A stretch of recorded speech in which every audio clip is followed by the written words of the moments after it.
let's get to it. So yeah, thanks for paying attention to messaging and whatnot. We're catching up on day 7 today. So just to clarify for everybody, today is day 7. Saturday, when we meet live, will be day 8, but also a mishmash of practical from 7, 8, 9. And then we'll do another Zoom on Tuesday next week, which is technically the content for day 9. That's not actually a huge section, so it won't be a long Zoom call. We can probably do it in an hour, especially since we will have done a bunch of the practical stuff on the Saturday. But it's a nice way to just kind of wrap things up before we take a couple of days off and use it to get caught up. So that's how we'll go. So day 7 is myofascial lines. It's a pretty important day as far as I'm concerned, because you know, when we talk to most students when they're interested in taking our program, most students exercise on a regular basis. Most students enjoy fitness, right? Some of our students have already tried to take an online certification before, or they've taken other, PT stuff. So there's a certain sort of baseline experience that we expect a lot of people have, right? We kind of expect that you know how to use machines at the gym, at least basic ones.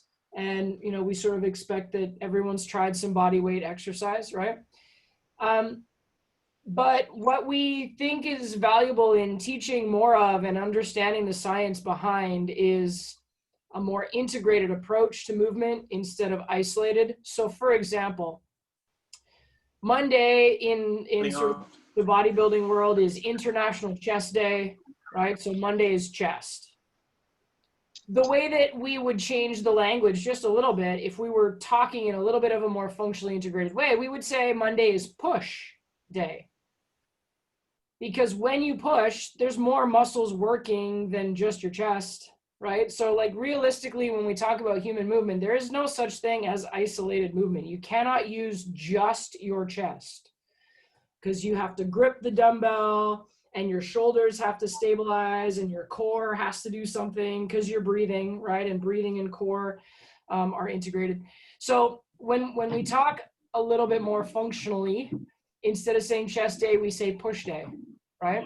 So then instead of chest, back, arms, and legs and core, we would say upper body dominant push, upper body dominant pull, lower body dominant push, lower body dominant pull, or squat focused, hinge focused. Everything is core. So there's really never a core specific day. We might have a recovery or a ground-based day, and that might be plank, side plank, hip bridge, bird dog type stuff, right?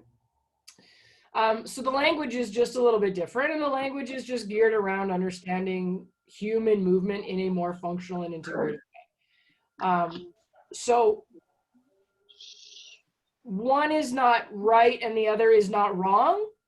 It's just sometimes it's more accurate to talk about movement in an integrated way, because that's what's actually happening in the body, right?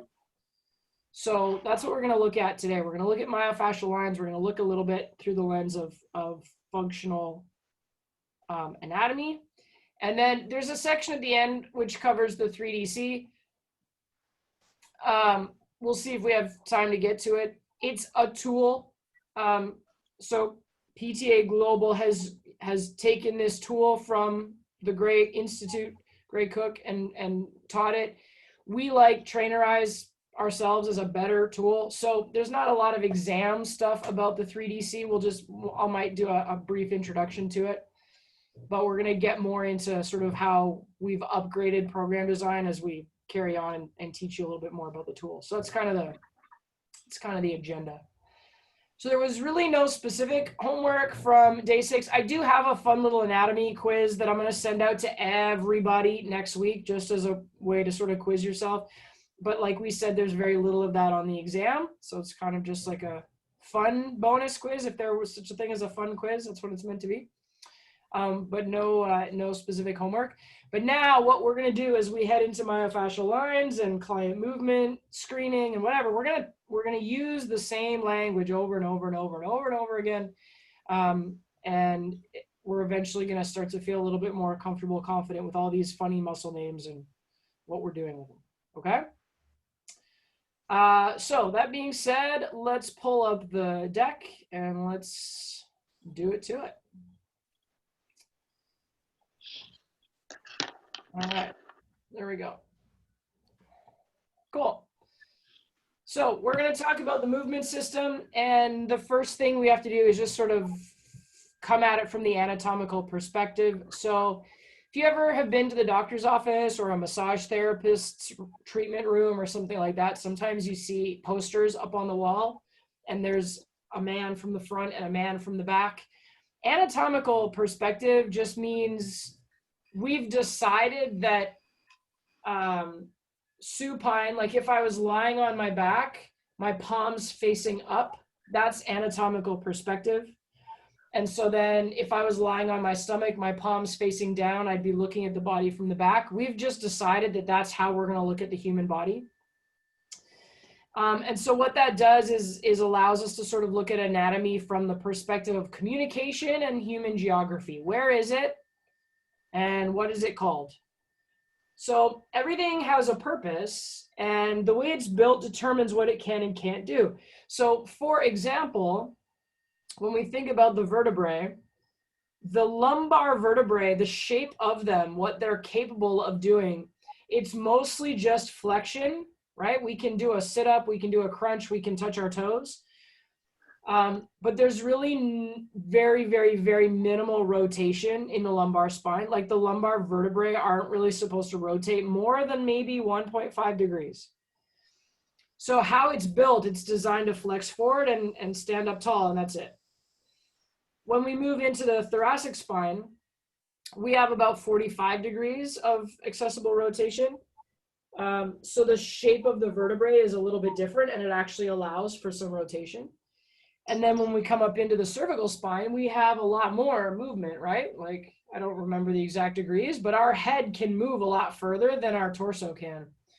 And so how the vertebrae are built determine what it can and can't do, what the abilities are, and what the limitations and tolerances are. So for example, if the lumbar spine is built to flex and not much more than that, that's one of the reasons why we want to control, or we want to be able to control the position of the lumbar spine. And we do that by controlling the position of the pelvis, right? And so as trainers, if we understand the lumbar spine is not designed to rotate, well, we're going to coach movement, and we're going to create exercise in a way that keeps the lumbar spine nice and stable, because that's going to mean we're reducing the risk of injury. Okay? So this anatomical stuff, it's not just book stuff. What we're trying to do is work on seeing the inside of the client. We talked about it on Saturday for those of you that were with me in Nanaimo. When we were looking at the overhead squat assessment, I said, can you sort of use x-ray vision and picture where their bones are, right? So the position of the rib cage, the position of the pelvis. Exercise is actually occurring on the inside of the body. So we have to try to envision what's happening on the inside of the body. And often our cues are going to be based on what's happening inside the body, right? Slight posterior pelvic tilt, ribs to hips, those types of cues are helping make changes or helping optimize position for our clients in terms of their movement, right? So the orientation here is just finding our way around, right? So anatomical position is just so that we can communicate. There's no other value other than reference. It's not better to have your palms facing forward. You're as equally able to pronate your palms and turn them the other way, right? But it just allows us to communicate. So when we talk about movement, then we're going to talk about movement in 3 different planes, okay? So we have the mid-sagittal or the sagittal plane, and that's if you look at the person on the left, the body, it's like the body is split in half down the middle with that pane of glass. So then we have half the body on the right and we have half the body on the left. And sort of the cross section of the body would be You know, if we were to split the body in two, you'd be able to see sort of that side profile, right? And some of the movements that we might say are occurring in the sagittal plane would be things like deadlifts and squats and lunges and running and sit-ups. So everything's straightforward up and down. So the way I think about it is, if the glass pane were to stay in the same place, the body has to move on that glass pane without breaking, bending, or folding the glass. So if the girl there on the left were to do a squat, she would slide straight up and down the glass pane. The glass wouldn't bend or break or fold, right? Up on the windowsill? There we go. Okay, so that's the sagittal plane. Then we have the frontal plane. Now this is where it gets a little bit confusing, because the frontal plane we often call lateral, because frontal plane movements happen laterally, side to side. So the actual proper term is frontal plane, but if you ever hear someone say lateral, it's the same thing, just in case. And so in this case now we're splitting the body front to back, right? So exercises that would happen in the frontal plane would be things like a side plank. So if the hips were lifting and lowering off the ground, we'd be able to run up and down that glass plane. A lateral raise, the arms would rise up and down the side. Doing a hip abduction machine is technically frontal. I mean, there's sort of an arc, but the muscle, the limb anyways, exists in the frontal plane. And then doing like an oblique exercise where we're crunching down to one side and then coming back up again, that would be frontal as well, okay? Frontal plane is something where people don't usually train it, and they should train it more.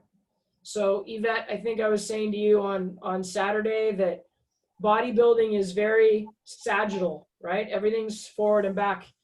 And yet how we stabilize ourselves is lateral.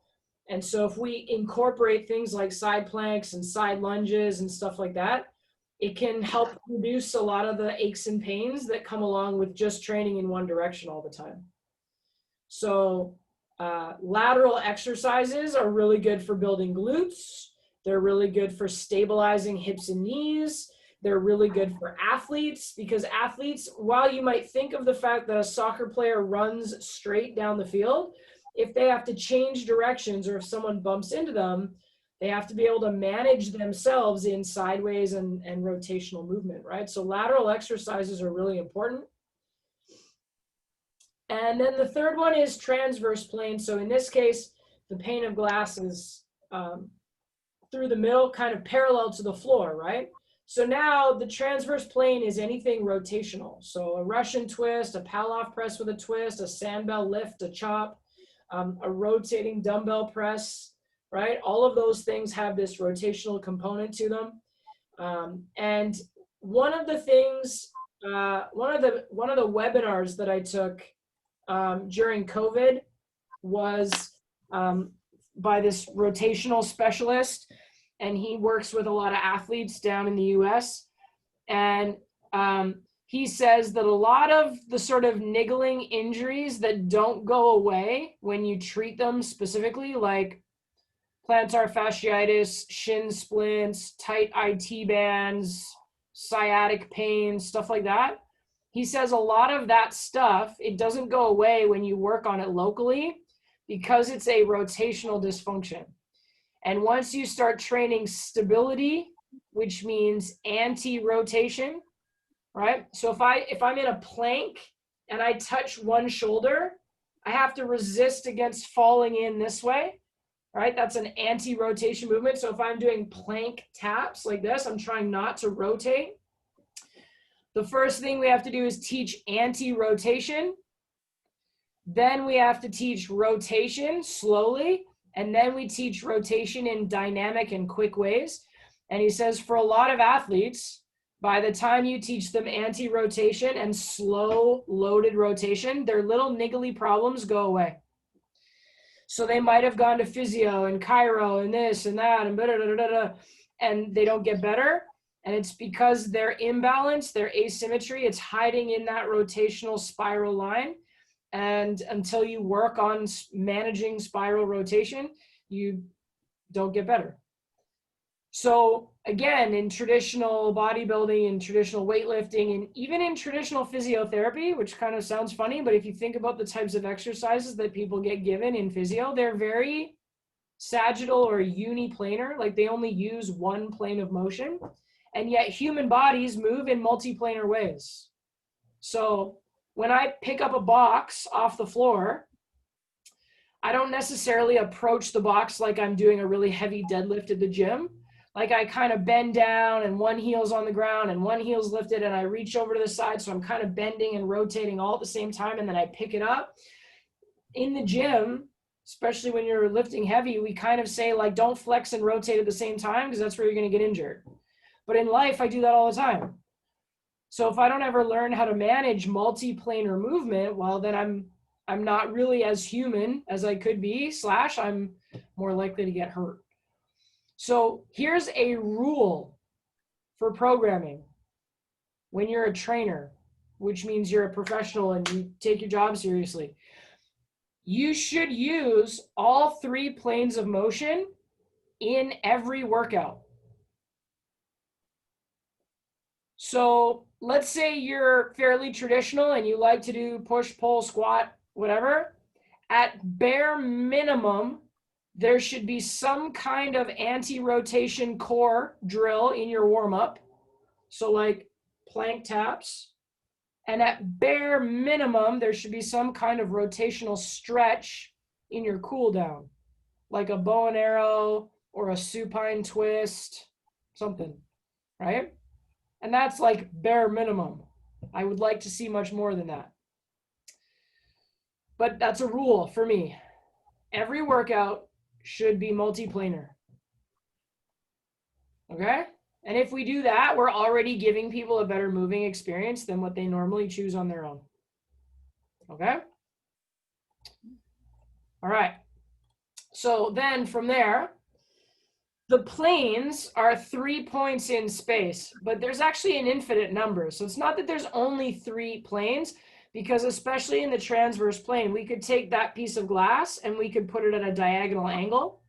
And any diagonal angle would be its own plane of motion. So there's an infinite number of planes.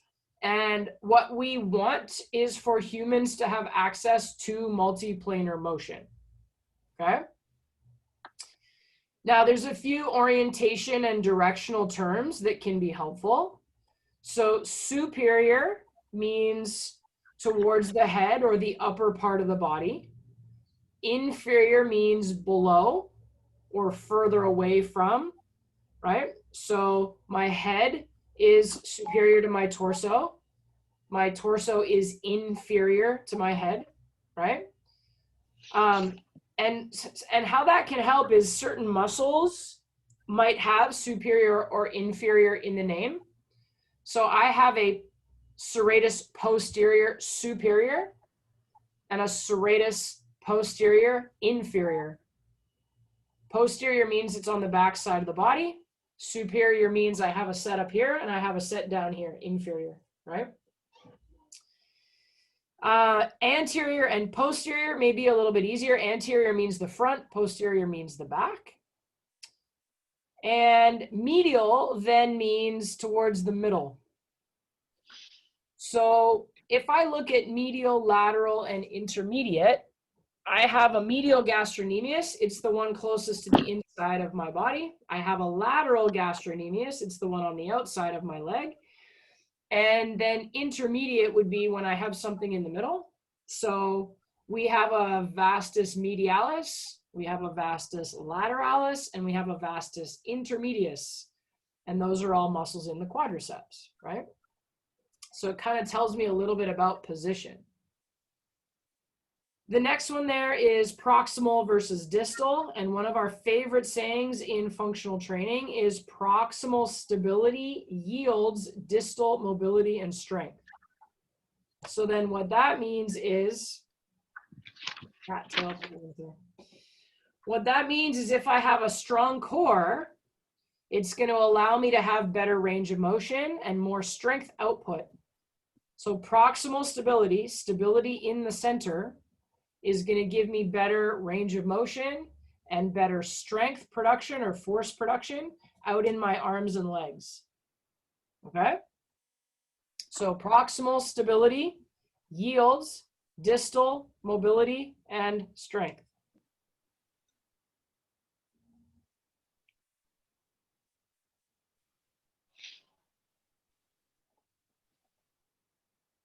All right. So now that we have some terms, now we can get into functional anatomy a little bit. And functional anatomy, functional anatomy is basically understanding muscle relationships with a more integrated view of the body. Okay? So we're going to look to learn which chains or which muscle groups are all connected. Okay? So one of the reasons why this is important is because if I have a line of muscles that are all working and I put load on the body, if one of those muscles doesn't do its job in that chain, it affects the whole movement. Right? So we've heard of the saying, like the weakest link in the chain, right? So let's say I was going to try to stand on one leg. The muscles involved in that chain would be all the muscles in my feet, and maybe the muscles up the side of my leg, like my peroneals and my calves. They're going to help me balance. And then a little bit my quads and hamstrings, and especially the vastus lateralis and the biceps femoris on the outside, and then my glutes, right? All of those muscles in my leg are going to contribute to my ability to hold my balance. What if my glute med was really weak? Remember those of you that were in Nanaimo, we did that muscle test with, was it Alex? Where I pushed on her knee, and on one side she was strong, and on the other side, whoop, her knee fell, right? So what if I'm trying to stand and balance on one leg, but my glute med is really weak? Oh, it was Annika. Thanks, Annika. If I have one muscle in that chain that's really weak, it's going to be harder for me to keep my balance, right? So if we made the mistake of thinking balance is only in the foot, and we tried to work on the foot, we're missing the understanding that the foot, the peroneals, the quads, the hamstrings, the glutes, the glute med, they're all part of the chain, right? Whereas if we were to think about balance in an integrated way, we'd be like, you know what? Hip stability is actually pretty important to balance. Let's go check out the glutes. So as trainers, if we learn the chain of muscles that's responsible for a certain type of movement, if movement doesn't look the way we want it to look, then we've actually got a couple of things we could then go look at to help someone move better, right? So for example, core is always part of the chain in one way or another, which is why core strength and core stability is so important, because no chain exists without core activation, right? It doesn't matter if it's chest day, your core is involved. So that's what we want to learn. That's what we're going to look at in the content today, is understanding how these chains are connected, okay? So we're going to take this little general intro into human design and function. And we have to understand the forces the body's interacting with. Then we can look at how, as we grow as human bodies, what happens in terms of muscle and fascia. And then we're going to cycle back and remember the role that the nervous system has in movement. And once we put all that together, we're going to really have a better understanding of the integrative nature of the human form and how that relates to how we move. Okay? So this little pyramid to me is really fun to look at, because I got my first official personal training certification in 2006. And at that time in the industry, we started with a baseline in our pyramid of fitness. So when I first started working officially as a trainer, we had yellow, red, and blue. We didn't have green. Green belonged to clinicians. Green belonged to physiotherapists and chiropractors and sports med doctors and maybe strength and conditioning coaches a little bit, but it didn't really belong to personal trainers. And what I mean by that is if someone did not have good function, then we weren't really supposed to work with them. So if somebody came to us and they're like, I really want to lose some weight, but I have some knee pain. What we were allowed to do at the time was work around their knee. So we could do core and we could do upper body and we could show them how to do the little crank cycle bike with their arms. But we weren't really allowed to do anything with their legs because they had knee pain. Well, how well do you think upper body and core workouts are going to do at burning calories and delivering weight loss? It's not the best option, right? We also know nutrition has a big role to play in that goal. Notice nutrition isn't even on this pyramid at all. So it was kind of like someone would come to me and be like, hey, I need your help to lose weight. I have some knee pain. Can you help me? And I would say, yeah, totally. But first, I need you to handcuff me to this desk. Right? And it was like, I'm going to be over here handcuffed to this desk and I'm going to do the best I can. Like, hey, go ahead. You know, like that's not a very good way to coach your clients. But nonetheless, that was scope of practice, right? Now, where we're at with fitness education, I mean, it's kind of indicative. You're not taking a 2-day course. You're taking an 8-week course, right? So we get to look at a lot more stuff. Now we actually get to look at function. So what that means to me, let's say we were to take that person with the knee pain and pull them into today. What it means now is if someone comes to me and they're like, hey, Logan, I'd really like to lose some weight, but I have some knee pain. I would say, okay, great. Let's take a look, right? Inside of my scope of ability, let's take a look and see what's what. So tell me a little bit more about your knee pain. When do you notice that it hurts? Well, it hurts when I walk up and down stairs. And, you know, I kind of stopped taking group fitness classes because it hurt to squat. Okay, cool. So I might have them do a dead bug and a hip bridge and a side plank. How does that feel on your knee? Oh yeah, that's totally fine. But wow, that hip bridge was sure challenging. Okay, great. And then we might try a cable pull through. How does that feel? Oh, that's really great exercise. I like that a lot. Do you have any knee pain? No, that feels great. Okay, awesome. Let me show you a little bit of foam rolling and stretching for the quad. Oh my God, that really is uncomfortable.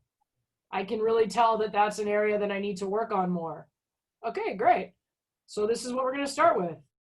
We're going to do low step ups and we're going to do lots of hinging. We're going to strengthen your glutes. And I really encourage you to do some foam rolling and some stretching on your quad like every day. And if you notice that an exercise that you're doing hurts, don't do it, right? But here's the exercises we can do, and those are going to help us get stronger. And then what we might notice over time in that example is we actually get to the point where we can do some lunges and some squats and we don't have knee pain anymore. Great. So how did I get to all of that? Well, as we're going to learn, if the quads are super, super, super strong and the glutes and hamstrings are really not, then we're going to end up with some imbalances and that can cause pain. So as a trainer, if I'm like, hey, let's try some things, as long as it doesn't hurt, we can keep doing it. And then as I find areas that my client is weak, if I work them to having more strength in those areas, it's weird, but a lot of time pain goes away. So here's the big thing for us with function.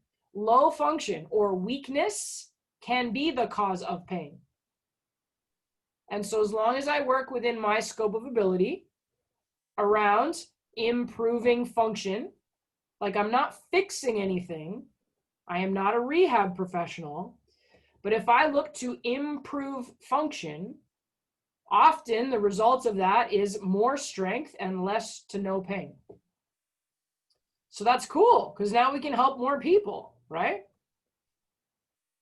I've had a couple sort of devastating experiences with clients in the sense that, and let me frame that up. I had I had a female client who was supposed to get a double knee replacement. But she'd been told to lose some weight before her surgery. So she came to the gym and we looked at nutrition and we looked at a really simple program she could do that wasn't going to put too much strain on her knees. And so we were doing glute exercises and we were doing core exercises and we were looking at, like finding a way to build up some strength while we were managing nutrition and weight loss and whatever. And in the 6 months that we worked together, she started feeling better when she was walking. She started feeling fitter and stronger, and she started to feel like she had a lot more energy. And then when she got the call to go do her pre-surgery consult, she marched into the surgeon's office and he did a few assessments and he was like, "Oh, you don't need knee surgery." And she was like, "What do you mean?" And he's like, "Well, you lost 30 pounds and you're walking up and down the stairs in your house without pain and your posture's better. And you might need it in 5 to 10 years, but you don't need it now." And she was like, "Well, that's great. I don't have to take, 6 weeks off from work." At the same time, though, her husband had had a double knee replacement 2 years before. And so what was kind of devastating was like, man, if only I'd known you 2 years ago, I could have saved your husband the same damn trouble, right? So we got to be really careful. We don't say to people, no, just hire me. You won't have to get knee surgery. It's a beautiful circumstance if that's what happens, right? But I got hired in the first place to just help her lose weight before her surgery. Happy coincidence, happy result that we ended up being able to delay that knee surgery for quite a few years. So we just got to be careful. We're not fixing anything. We're not here to disagree with doctors, right? But if we can help people improve their function, lots of good things happen as a result of that, right?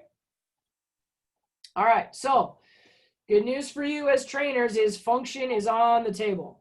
Let's just add one more thing. Some people are even sort of a layer below that. Like they have such low function, they kind of actually have dysfunction.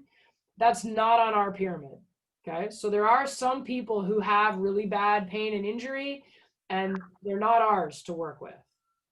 So things like undiagnosed back pain, things like acute injuries, right? If they have a broken leg, we're not going to be like, "Oh yeah, you can do step ups, you'll be fine," right? So there's still a layer that's not ours. But you have access to more people at this day in age than I did when I started. And that's good, because if we can just help them build up function, we can avoid a lot of the pain and issue that they will deal with, okay? So from there, what is function? So if function is in my wheelhouse as a trainer, well, what the heck's function? The body is a kinetic chain, a series of links. All right, so again, if we think about a chain is only as strong as its weakest link. Part of our job as a trainer is to find that weakest link and make it stronger, right? So the body then has to manage gravity. So gravity is always pushing down on us. So depending on what our orientation is to gravity, we either have to work harder or not as hard, right? I have to fight gravity harder when I'm standing up versus when I'm lying down. Okay. And we also have to manage ground reaction forces. So if I'm walking very slowly down the road, there are very low ground reaction forces. But if I go sprinting down the road as fast as I can, my foot is hitting the ground with a lot more force. So the ground actually like exerts a force on my body, right? If I do little hops, minimal ground reaction force. If I jump down off of, I don't know, a 6-foot wall, there's a lot of ground reaction force when I land, right? The body also has to manage momentum. So what are some of the tools in the gym? What are some of the pieces of equipment in the gym you can think of that use momentum?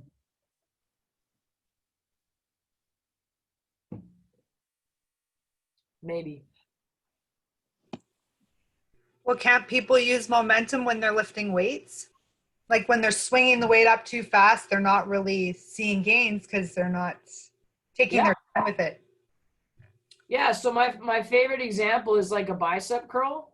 So like a good bicep curl, my elbows are underneath my shoulders. I keep my shoulder in a nice stable position and I curl like this, right? So I'm flexing my elbow and I'm using my bicep to do it. But you start to see people get tired, right? And then what do? That, right? So I used the momentum of my hips driving forward and I used my back arching to help lift the weight. So I got the weight up, but I was using my back and I was using momentum and I was using speed, right? So to a certain extent, Renee, any tool can have momentum applied to it, but normally that means we're not doing it properly. There are some tools though where you have to use momentum in order to use them properly. So that's things like kettlebells, Bulgarian bags, Indian clubs, steel maces, right? Things you swing on purpose. Like a baseball bat has momentum, a golf club has momentum, right?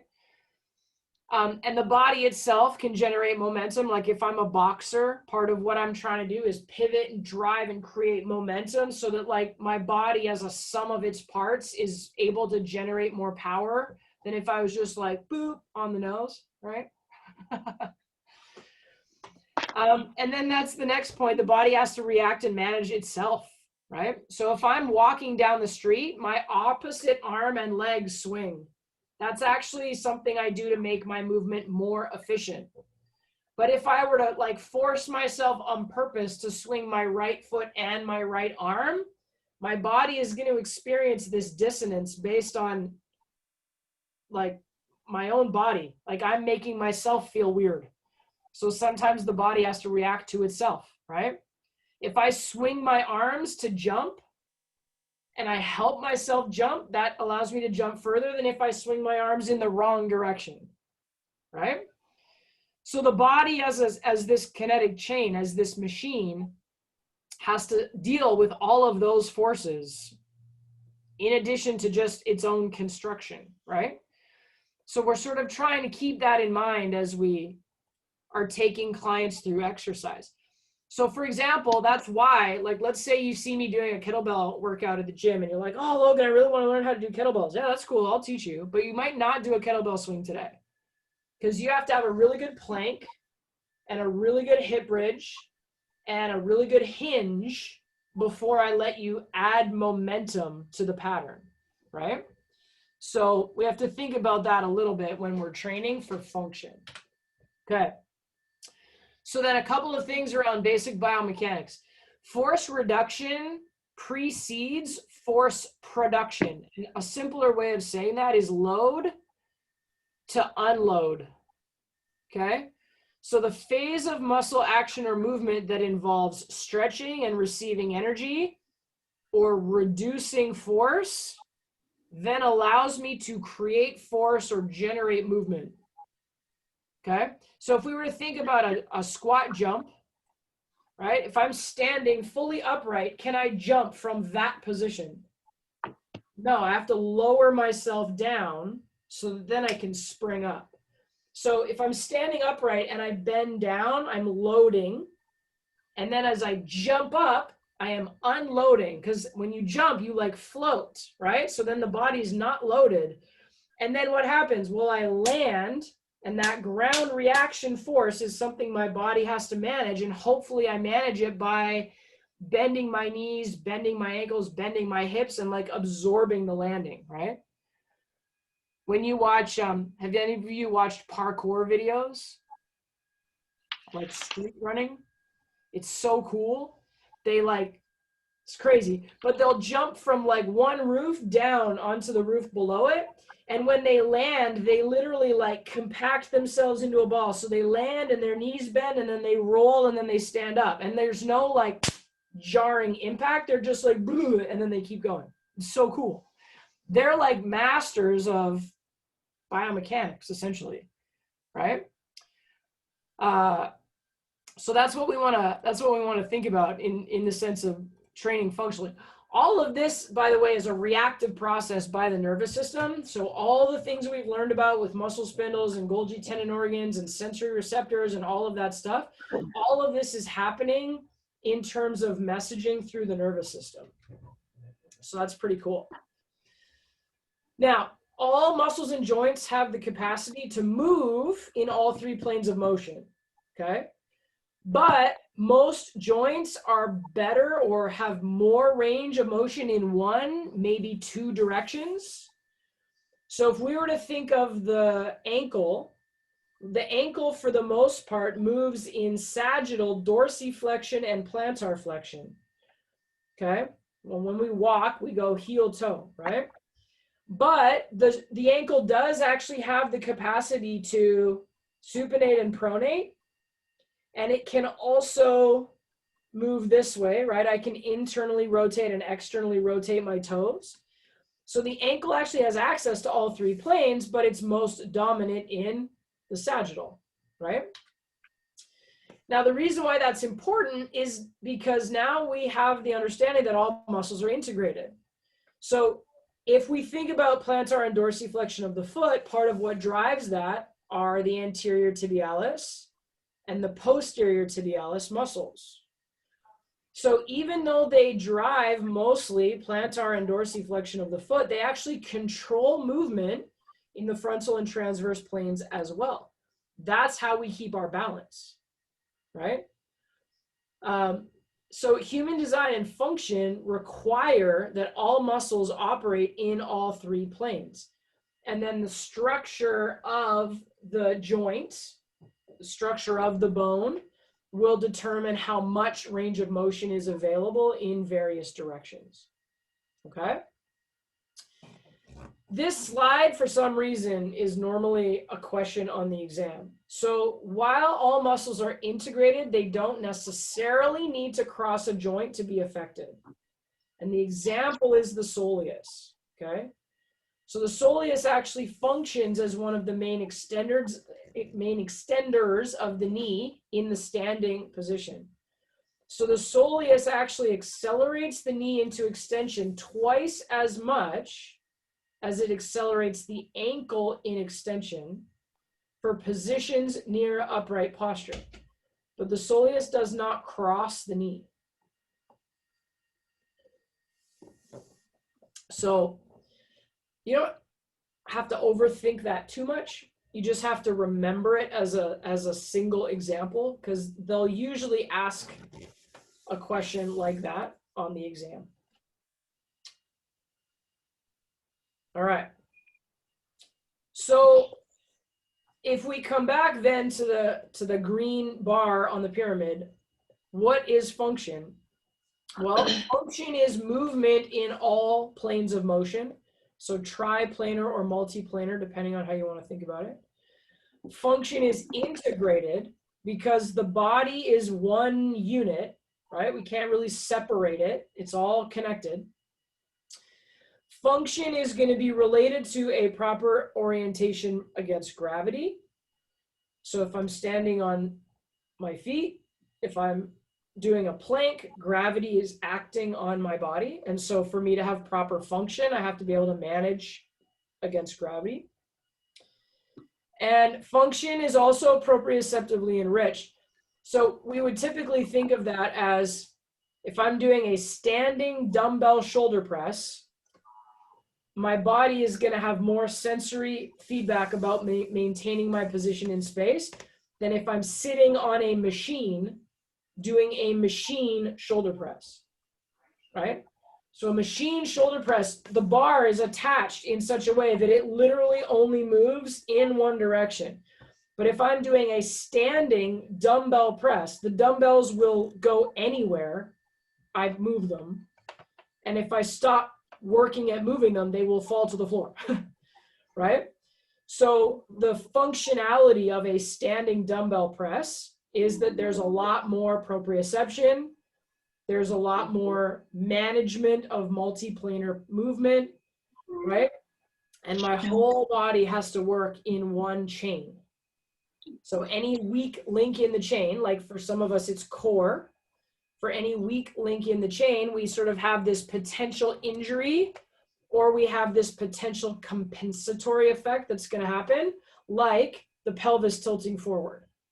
So a weak core sometimes means the pelvis tilts forward, or we arch our low back, and that's painful and increases the risk of injury, right? Yvette, I feel like you'll appreciate this. My cat has learned a new trick because it's 12 minutes until dinner time. So she's now learned that if she knocks my water glass over, I'm going to have to get up and go to the kitchen to get a paper towel, and the kitchen is where the food is. So I have to watch my water glass at 10 to 5. Animals are so smart. Crazy. Okay. How do we feel on the functional movement piece so far? I know it's a little theoretical. Now we're going to go put it in the lines and look at it in the body. So far, so good? Okay. Just remember the soleus doesn't cross the knee, but it still affects the knee. That'll help. All right. From there, let's sort of look at it structurally when it comes down to the development of muscle and fascia. Here's the thing that's kind of cool, crazy, and awesome. When we think about muscular anatomy, or when we think about myofascial anatomy, it kind of sounds in our heads like, okay, well, the muscle is connected to all the connected tissues and the fascia. Yep. But it's also connected to the bones. Okay. So the periosteum is kind of like a skin on the outside of the bone. It's not like the calcium tissue. It's actually tissue made of fascia, and fascia is predominantly made of collagen. So it's kind of like the bone has a skin on it. So that skin on the bone connects seamlessly with the tendon, and then the tendon connects seamlessly with the muscle, and then out the other side, muscle to tendon and tendon to bone again. So that whole line of tissue, it's all connected. It's not separate pieces glued together. It's literally the same line of tissue from one end of the body all the way to the other. And that's something that we didn't understand for a long time. So if you've ever trimmed a chicken breast before you cook it, sometimes you trim some of the fat off, and then sometimes you kind of lift part of the fillet of the breast up, and you kind of like cut the stuff out of the middle, or you just kind of like open it up, and there's that really thin, filmy white stuff. That's fascia. And so when we used to do cadaver analysis, we would cut through the middle of something and we would look at the cross section of it, and we didn't realize that we were cutting through these layers of fascia. We didn't even know they were there. When we started taking layers off instead of cutting straight through, we started seeing all of these other layers. Well, they've got to be there for a reason, right? We've got to have these layers of fascia for a reason. Now we're starting to see just how important they are. Give it a rest. Okay. There we go. So let's touch back on the role of the nervous system. Now, please, for the love of your arm, don't write all of this down. It's not on the exam and it's not important. It's very complex and you don't need to know it all for this level of education. But let's understand what it means. We've got 1, 2, 3, 4, 5, 6 different rows of proprioceptors. So muscle spindles are at the bottom, and then Golgi tendon organs are the one just above that. And then we've got a bunch of other weird names. The main difference between all of these is that they're located in different places, and they tell the brain different types of information. So let's go look at the 2 we already know about. Golgi tendon organs are located near the musculotendinous junction, and they respond to a contraction or a stretch of the muscle. So they send the brain information about muscle contraction or the muscle relaxing, okay? Muscle spindles are located in the middle of the muscle belly, and they are sensitive to the magnitude and rate of change in the length of muscles. So if we were to keep that really simple, we would say they're sensitive to stretch.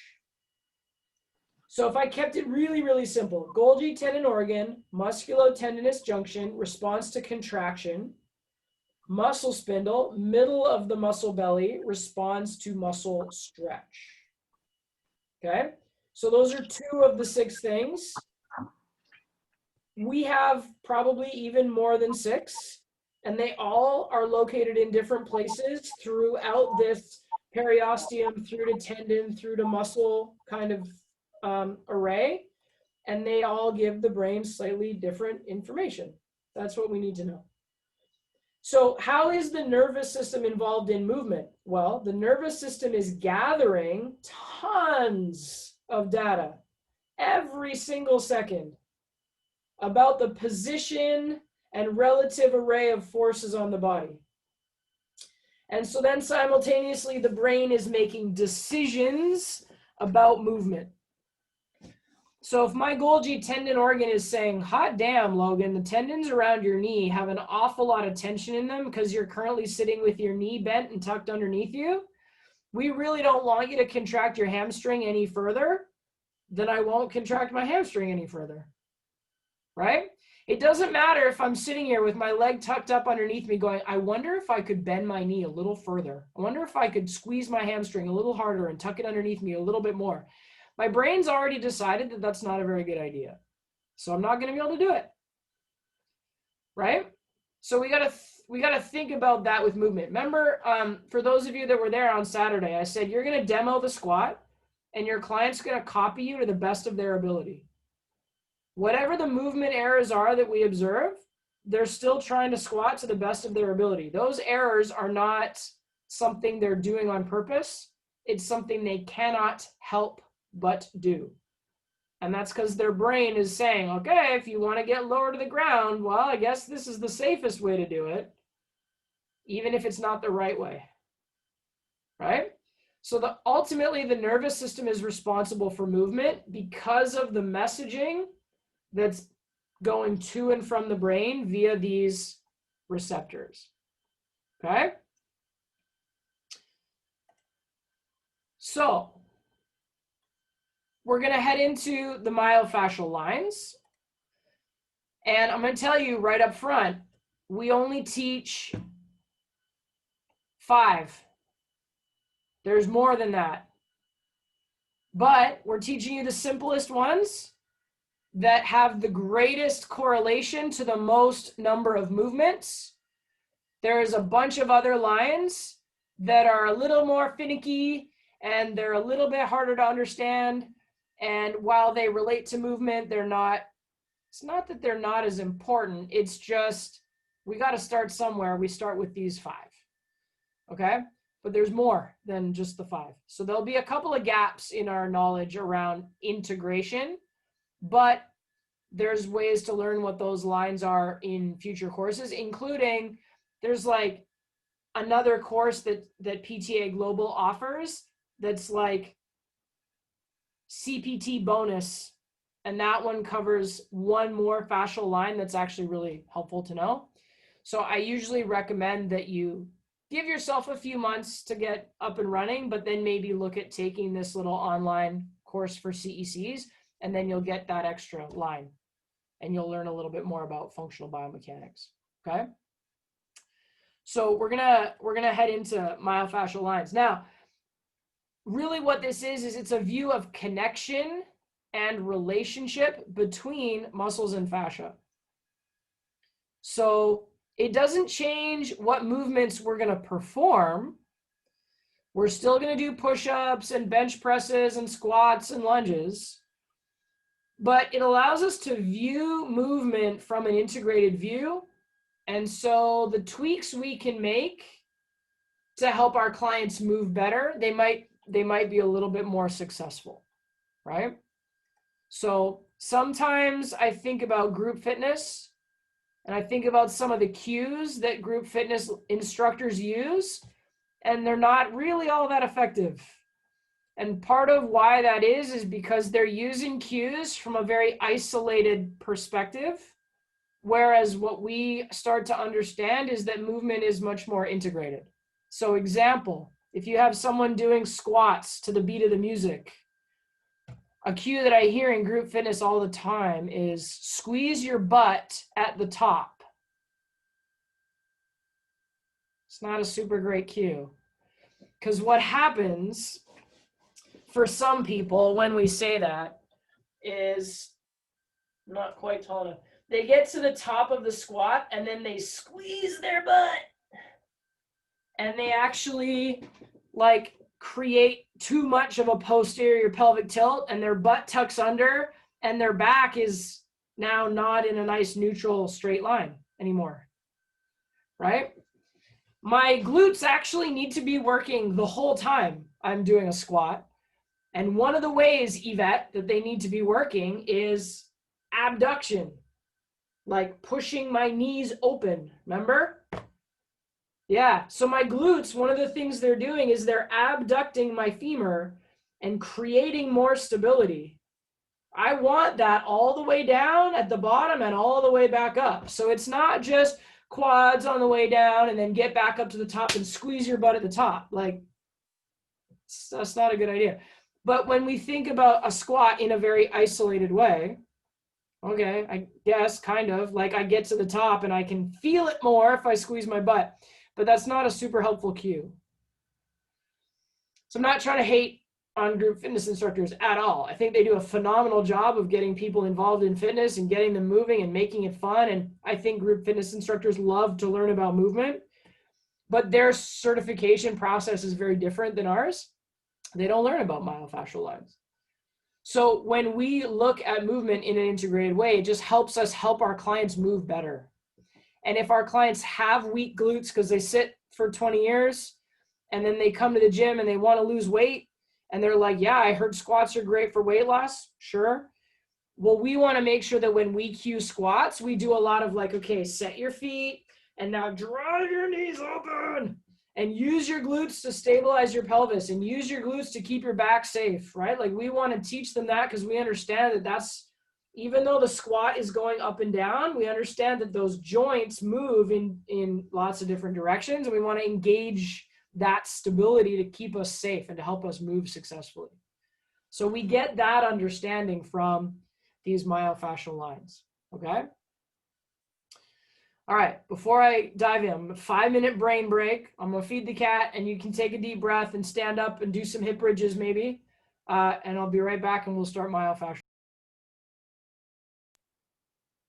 Let's carry on. So what we're gonna look at now is the individual myofascial lines. Like I said, we're gonna learn 5. And so we're gonna start with the superficial back line. So superficial back line is bend and extend patterns. You could think of it as being in the sagittal plane. So if I try to bend over and touch my toes, the superficial back line is going to be lengthened. If I stand up nice and tall from having tried to touch my toes, the superficial back line is now going to be sort of even with the front line. And then if I extend back and sort of reach back over my head, then the superficial back line is going to be a little bit shortened. So let's take a look at what makes it up. Just kind of as a heads up, the homework with this class is learning activities. Oh, which section? 13, I think. 13.1, 2, 3, 4, 5. So in your learning activity booklet, there's a little place to write down what the landmarks are for each of these lines. So we're basically going through the homework by teaching this section, okay? So superficial back line on the left-hand side here, the picture is sort of superimposed over the skeleton. That sort of puts it in the context of the anatomy. On the right-hand side, I found a picture of a superficial back line that was removed from a cadaver. And you can kind of see how it lines up the same way. So it starts at the bottom of the feet and goes all the way up the back side of the body, all the way up over the top of the head. And that's one piece of tissue. There's some muscles included in there, but basically it's like pulling a piece of tape off the floor, and then you just keep pulling and pulling and pulling. The whole piece of tape comes up off the floor. We kind of did that to take this line of tissue off of a cadaver. Okay, so we want to look at all the individual little landmarks. Landmarking fascial lines is helpful because, again, let's say that let's say I'm trying to touch my toes. This whole line of fascia is going to need to glide or move or stretch in order for me to be able to touch my toes. So if I can't touch my toes, a lot of people think, oh, well, I have tight hamstrings. Maybe, but you could also have tight calves. You could have a tight back. You could have just an overall amount of tension in that line. It doesn't even have to be in one place in particular, right?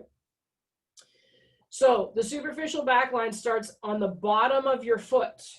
So you see how the fascia or the connective tissue connects at the base of each of the toes. So that's the bony interface. That's what that means. It means, where does it connect to the bones? Well, it connects on the plantar surface of the phalanges of the toes. So it connects to the bottom of your toes. The observed muscle bundle is sort of the first place where we would then experience movement via muscular contraction. So the observed muscle bundle in this case is the flexor digitorum brevis, which is like the little muscles that curl your toes under, and then the plantar fascia, because that's what runs all the way up the length of the bottom of the foot. So it starts at the base of the toes, runs all the way up to the heel, and then from there it continues running up the Achilles tendon. And the observed muscles are, largely speaking, the gastrocnemius. So you can see how it goes up the middle, and then it kind of spreads out at the top, and we get kind of like the McDonald's arches at the top.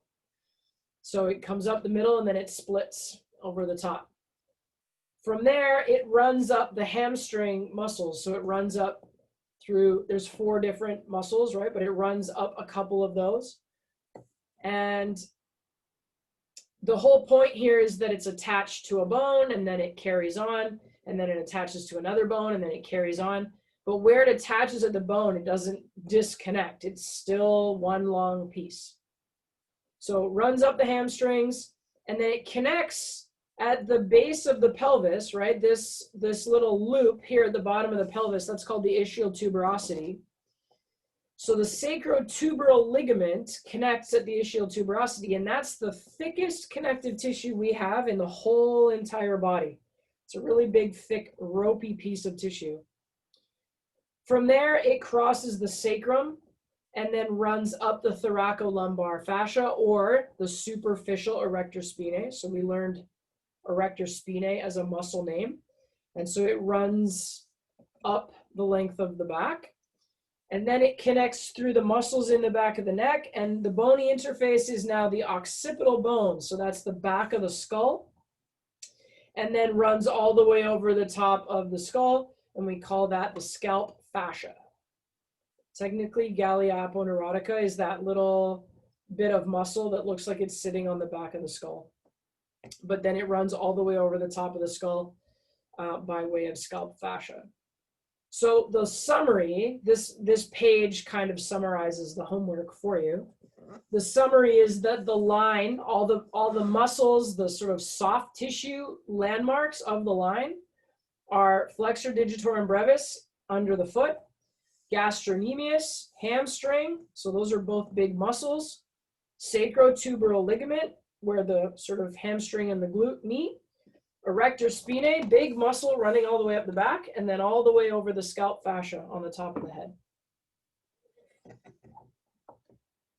So potentially there will be a question about one of those landmarks on the exam. So I do think it's helpful to memorize the landmarks for each line. That will also help you start memorizing certain muscle names, because you're going to notice those muscle names show up in certain lines, right? So what kind of movements would load the superficial back line? What type of exercises are going to put tension or load on the superficial back line? What do you think? Annika says deadlift. Yeah, for sure. Because you're upright, and then you hinge, and then you go upright again. So in that hinged position, the superficial back line is being lengthened right? And then as we come back up, we're trying to use hamstrings, glutes, back, right, to come back up. So the back muscles, the erector spinae, in a deadlift, while they can create spinal extension, in this case, we actually just want to use them to help maintain a neutral spine. So problematic if people do a deadlift, but they sort of round their back. We don't want that. We want the back to stay in that nice long line, right? So it's a hinge movement. It's not a flexion movement. Cool. What other types of movements would happen and load through that superficial backline? What else can you think of?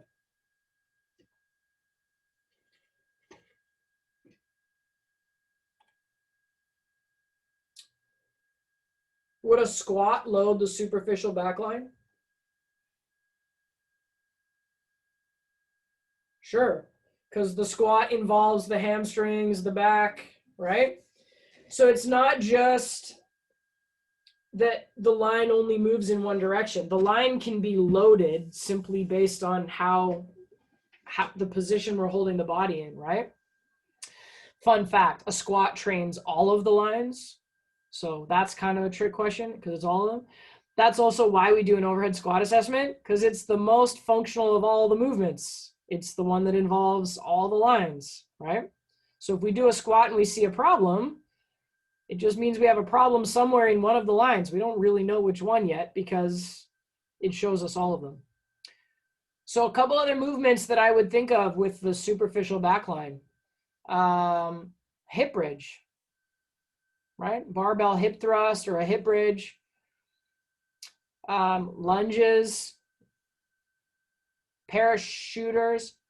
I think skydivers, like where I'm lying on my stomach and I lift my arms and my legs up. Regan, is that what you mean? You kind of look like you're free falling. Yeah. You call them parachuters. I call them skydivers. Same. A cobra, right? If you've ever done any yoga, you're lying on your stomach and you slowly lift your chest up off the ground. That would be engaging the erectors, right? That'd be engaging muscles in the superficial backline. So bend and extend patterns, right? Deadlift, hip bridge, cobra, skydiver, all that type of stuff, okay?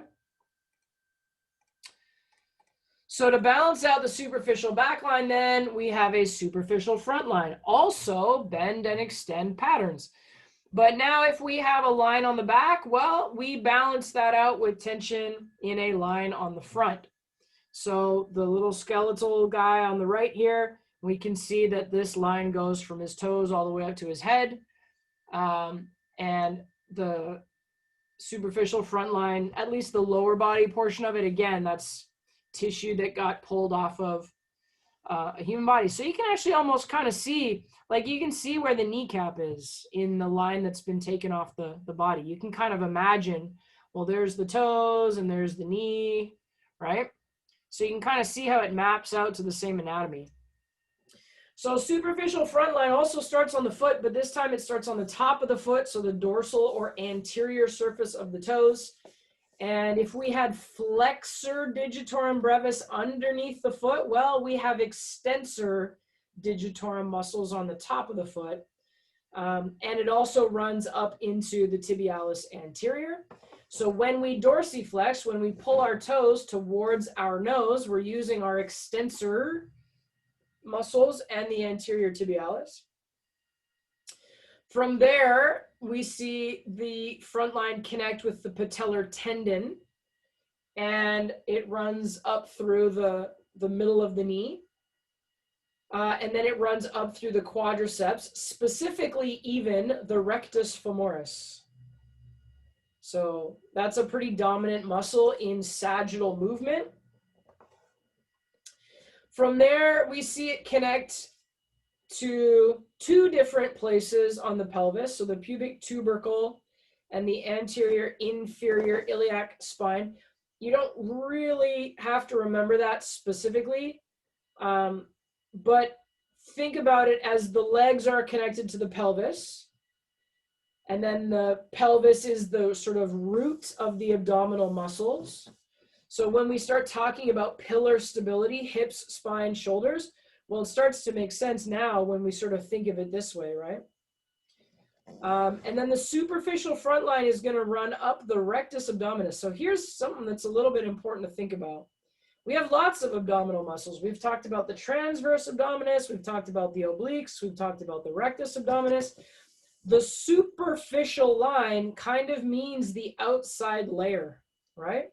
So the rectus abdominis is the outermost layer of the core. Then we see the fascia connect to the fifth rib, and then it runs up the sternalis. So the sternalis is actually a bony plate in the front of the torso, and it goes from your sternum all the way up to where your collarbones connect. The sternalis is tissue, it's fascia. It's not a muscle per se, but it is fascia. And so when we cue for posture, one of the cues that I find I use a lot is imagine growing your sternum up away from your belly button. Because what I'm trying to do when we sit like this all the time, hunched over, right? Part of what I'm trying to do is get the thoracic spine more upright and more extended. So I'm trying to stretch out the superficial front line. A lot of people have a short, curved over superficial front line. And so if my sternalis is sitting right here and my belly button is right here, I want to extend the body. And what that does is actually opens up the amount of space between the belly button and the sternalis, right? Instead of it being hunched over, I want to extend and get tall. So cues like get tall or pull your sternum up towards your chin or extend your sternum away from your belly button, all of those things help us upright the torso. It's a better cue than chest up. Hear that one in group a lot too, chest up. So imagine if I'm in a push-up and I say chest up, a lot of times the whole entire rib cage moves and then the back is in an arched position again. I don't really want chest up, I want chest tall or chest long. I don't really use the word chest, but you know what I mean? There's a difference between chest up and get tall. And the difference is, do the ribs stay in the pillar position or do we end up with this open scissors thing happening? That's not a very good place to be. That hurts our back, right? Okay, so from the sternalis, then we run up the sternocleidomastoid, and the sternal manubrium is at the very top there. So the sternal manubrium and then up the sternocleidomastoid, and you can see how it connects to the side of the skull.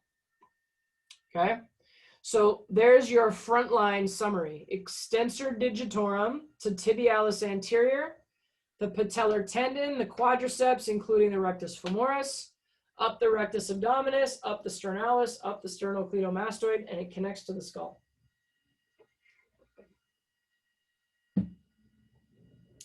So front line and back line are going to be in synergy. So a squat would still affect the front line. But what are some more front line dominant movements that we can think of? So we said crunches. Yeah, crunches and sit-ups, because we're using the tightening or the shortening of the rectus abdominis to get into a flexed spinal position. Good job, Regan. What else? Either a chest press. Yeah, sure. A bench press, chest press. So remember I said there's lines we don't teach. There's an arm line. There's a superficial front and a oh my God, what's the other word? Deep. There's a superficial front line and a deep front line. So that would be involved in a chest press for sure, because pecs don't show up on this line, right? But from the perspective of, let's actually just flip it around, Yvette. Let's say a push-up or a plank. That would for sure use the front line, because now I have to resist against gravity. I don't want my belly to sag down towards the floor. I have to hold myself in a plank. Yeah. The leg extension machine. Yeah, sure. In an isolated way.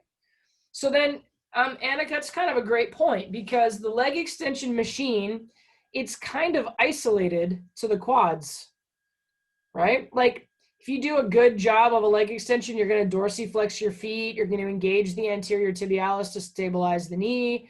You're going to keep your core braced. But a leg extension machine, you're sitting down. So that means your hips are in flexion. So where a plank, your body's in a whole long straight line. When you're doing a leg extension, you're bent in half. So you're using your quads, but the line is bent in half. So there's not as much tension in the line. So it's not really very integrated. So now my quads can get stronger kind of by themselves, but doing a leg extension is not really going to carry over into a plank. Like it will a tiny bit. If I have someone with weak quads and I have them do leg extensions and their quads get stronger, they might be able to integrate the use of their quads into the plank better. But now we got to go look at the core, and now we got to go look at the, like, extending the sternalis, right? So like you can train individual pieces of the line, but you have to train the whole line. So if I want a really strong body and I want good posture, I can't just do leg extensions and crunches. Those are both isolated exercises. What I also need to do is train a plank. Does that make sense? So there's nothing wrong with leg extensions, and crunches are okay if your body moves properly. There's some cases where crunches aren't a good idea. Like if someone's just come back from pregnancy, we don't really want them to do crunches because that's actually just going to make the problems that come along with post-pregnancy worse. So the first place to start is actually breathing and planks and dead bugs and all that kind of stuff. So crunches are okay for most people. Some people aren't ready for crunches yet. But a plank is like, your body has to be able to maintain a plank as a moving human being. And that's the difference between like isolated and integrated, at least in terms of the fascial front line. Okay? So far, so good? Okay. Let's move on. This one's my favorite. We're now in the lateral line.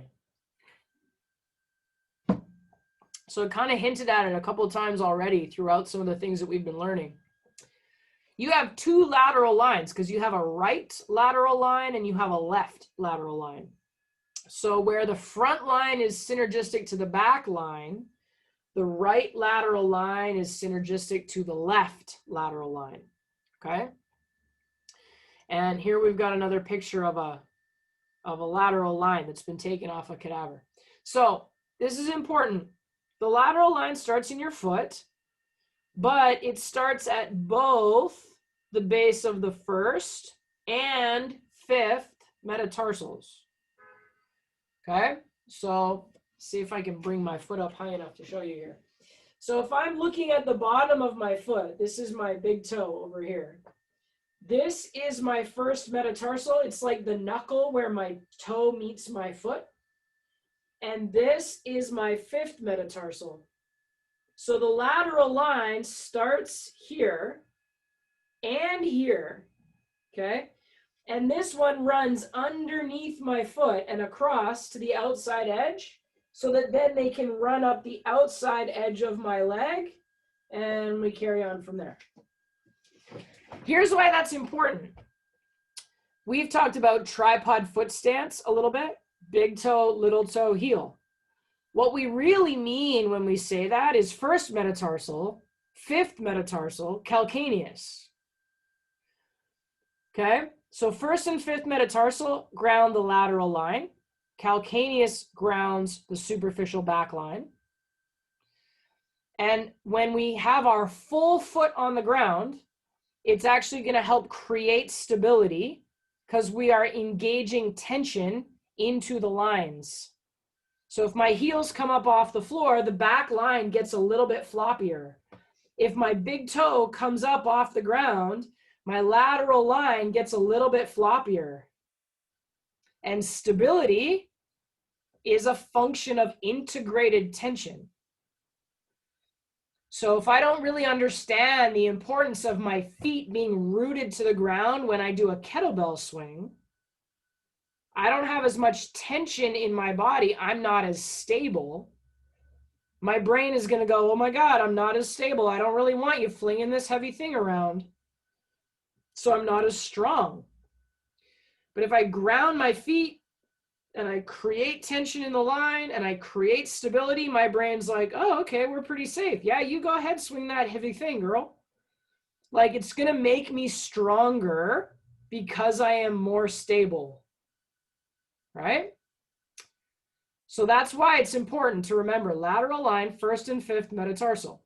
What that means is sometimes we're going to cue tripod foot stance. Sometimes we're going to cue dig your big toe into the ground. Do you know what a skater is? It's like you go side to side, you jump side to side. It's like a plyometric exercise. When you have someone try a skater for the first time, a lot of times what happens is they jump over to one side and then they kind of like lose their balance and they keep going in that direction. They fall over and they have to put their back foot down behind them.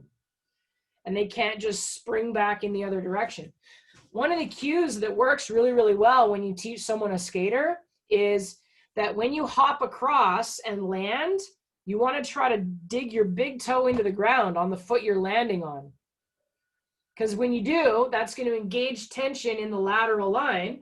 And the lateral line with tension in it is going to stop you from falling over, right? But if you're all wobbly in the lateral line and your body is flying in this direction against the lateral line, forget about it. You're going to keep going. Same thing with a lot of knee injuries. They happen because we don't have stability in the lateral line. So then the knee travels outside of where it's really supposed to be. And then we get ligaments and tendons that get torn.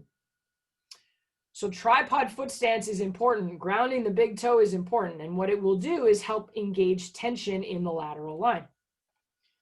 So from the first and the fifth toe, now we run up the peroneus longus and brevis. And those are muscles on the outside of your shin. If you've ever gone skiing for the first time in a season, the next day your peroneals are on fire, because you've been doing so much work resisting. When you change directions, you're leaning into that lateral line through your legs. Your peroneals get lit up. So the line runs up the peroneals, connects to the fibular head. So the fibula is the smaller bone in the lower leg, but the lateral line is what connects it. So we see the ligament on the fibular head, and then we run up through the IT band, the tensor fascia lata on the front, and the gluteus maximus on the back. So the line goes up the top and then it kind of splits. Okay. So here's something fun about what happens at the hip. If you have somebody with a really tight TFL, it's going to pull their foot forward. So if you're doing like a side lying leg raise, right? So imagine that you're lying on your side and you're lifting your top leg up and down.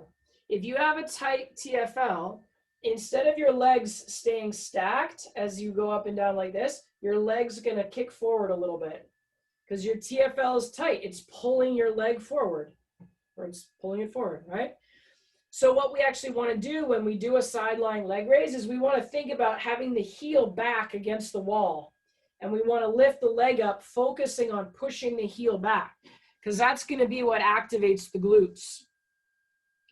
So a great cue for a side lying leg raise, or a great way to perform a side lying leg raise, is up against a wall, because then you can literally keep your heel on the wall instead of letting your foot start to stray forward out into space. You do that, you're going to feel your glutes like crazy. It's a good one. Take your shoes off, though, so you don't put like a black mark up and down your hallway wall. Sorry, Mom. I remember coming back from physio, and I had this homework to do. And I went and did it on the wall, and I put a black mark on the wall, and I feel really bad. Do it in your socks. Okay? So TFL and glute max at the top. From there, the line goes up the lateral abdominal obliques, and it kind of crisscrosses back and forth a little bit. So both the internal and external obliques are related, and they're layered a little bit. And then we see the fascial line run back and forth across the ribs, right? So external and internal intercostals are involved. That to a certain extent has something to do with breath capacity. So if my lateral line's really tight, I don't have room to expand my breathing as much. That's why stretching sideways can be really nice, because it helps open up the space to breathe, right? And then at the top, it connects to both the first and second ribs, kind of the where the collarbone is, and then it runs up the sternocleidomastoid and the splenius capitis, so front and back. And again, it connects to the skull in two places. Okay, so there's your lateral line summary.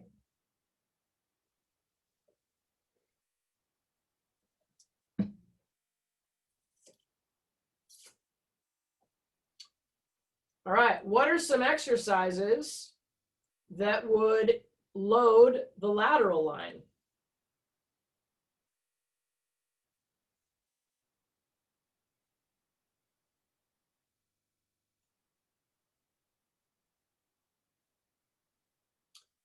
If you can't unmute, you can type it out in the chat box too. Lateral lunges. Yeah, there you go. Lunging to the side, totally. Regan says side plank dippers. Yeah, so side planks by themselves. And then also if we do hip drops or hip raises, if you want to call them that, that would be another really good one. What else?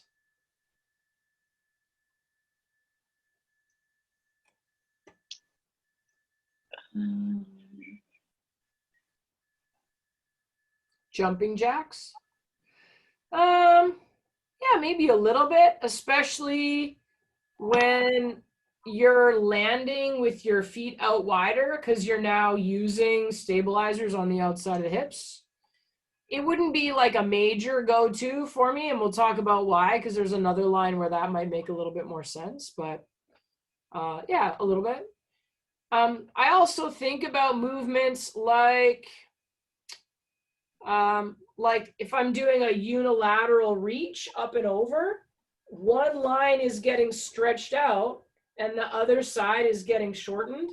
And so then when I go the other way, it's the opposite, right? So if you sometimes see people at the gym and they hold a plate by their side, right? And they do like oblique, they do like a standing oblique thing. That's a lateral line exercise for sure, right? So those are some of the movements that we would see load the lateral line. And again, a lot of what the lateral line does is stabilize us. So it's working often, but not necessarily to drive movement. Often what it's doing is working to stabilize movement. So is the lateral line working when we squat? Yeah, it's working to stabilize us, right? So it's loaded because the squat loads everything, but its job is primarily going to be to provide stability. Okay, cool. So we have two more to go, and they're synergistic to each other. We have a back functional line and we have a front functional line. So let's take a look. Now, what's cool about these ones for me is that they are really related to athletic movement because they crisscross the body. And we'll look at why in a second. But you can think of them because they help dissipate load when muscles are working in concert during motion. So when I'm walking, opposite arm and opposite leg, right? My right arm and my left leg move forward at the same time. That's where we really start talking about back and front functional line. And so they're really related to human movement because a lot of human movement is contralateral. Contralateral just means opposite arm and leg. So when I walk, when I run, when I skip, those are all contralateral movements, right? So let's take a look. So these are both of them. We're looking at them from the front and the back. And there's some muscles that finally show up that we haven't really seen before. We saw glutes show up before, but all of these other muscles, we haven't really seen them on lines yet. And they're all pretty important if you recognize them from sight, right? So the back functional line starts on the back of the humerus. So let's take the left humerus as the example here. And the myofascial line is going to run diagonally down through the latissimus dorsi and down through the thoracolumbar fascia. Okay. And then it's going to cross over and it's going to attach to the right gluteus maximus. So it goes from the left shoulder to the right hip. And then it runs down the femur through the vastus lateralis, and it actually connects to the patella and the subpatellar tendon right at the top of the tibial tuberosity. So what's really cool about the back functional line is it goes from the left shoulder all the way down to the right hip and even down to the right knee. That's pretty cool. Sometimes we see people with shoulder pain and all the things we try don't really help them. And then we go help them stabilize and get stronger in their lower body, like maybe their right knee is also a little bit weak. And then, oh, weird, their left shoulder feels better. And it's because there's a line of fascia that connects those two things. Now, the front functional line also starts on the humerus, but it starts on the front. And it connects through the lower edge of the pectoralis major. Then it runs down through the lateral fascia of the rectus abdominis. So where the front fascial line went straight up the middle, this one kind of runs down the outside edge of the rectus abdominis. It crosses the midline at the pubic symphysis, and then it connects to the opposite side, adductor longus. So now the back line goes from left shoulder to right knee. There's your back line summary.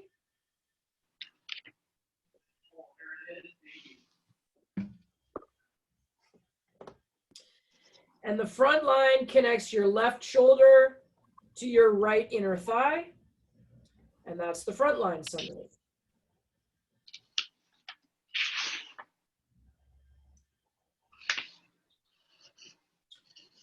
So let's kind of map this out on our own bodies for a minute. So if you stand up, and we're going to imagine walking, okay? So if I step my left foot forward and I have my right arm forward, the fascia between my right shoulder across the front of my body and down to my left inner thigh, it's closer together, so it's short. Which means the back functional line from my right shoulder across to my left knee is now long, right? And vice versa. So if I'm in this position, the front line on the right is short, the back line on the right is long, but then the back line on the left is short, and the back line on the front is long, right? So each line is in synergy with itself and also with its opposite line. So front functional, if we just accept that the landmark is the shoulder, if I say front line on the right, I'm talking about right shoulder to left inner thigh. And if I say the right line on the back, I'm talking about the right shoulder to around the back to the left knee. Right? So the right line, front and back, are in synergy to each other. One's long and one's short. And the front right is also in synergy with the front left because one's long and one's short. So it's like, I know it sounds a little complicated. It doesn't really matter, but I always try to include some contralateral training in my workouts because I want to train those functional lines. So a couple examples of some of the exercises we've looked at that are contralateral so far. Dead bug, where the opposite arm and leg drop. Bird dog, where the opposite arm and leg extend. If I did a lunge with a press, like if I stepped forward with my left leg and I dropped down into a lunge and then I pressed my right arm overhead, that's contralateral. if I did a reverse lunge with a row, so if I step back with my right foot and then I pull with my right arm, that's contralateral, right? So those are more functional, right? So if I did a bent over dumbbell row with both arms at the same time, that's bilateral. If I took a lunge stance and I did a row with one arm, that's contralateral.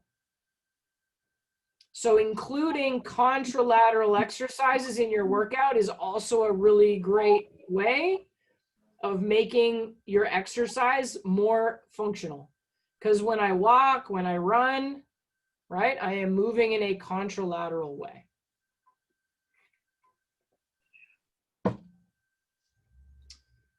All right. Any questions?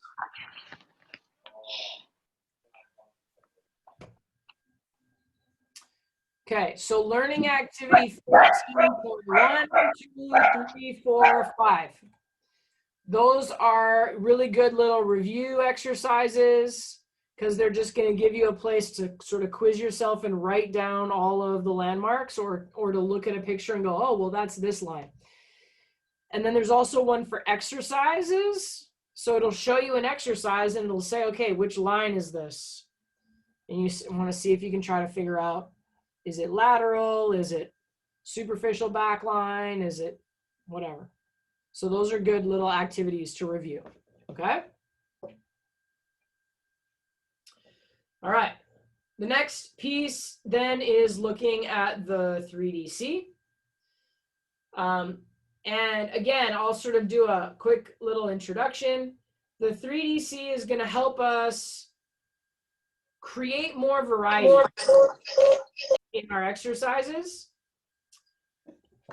But I like Trainerize better because it's just easier to use and it's interactive and it's technological and it has pictures and videos and whatever, but we'll get there.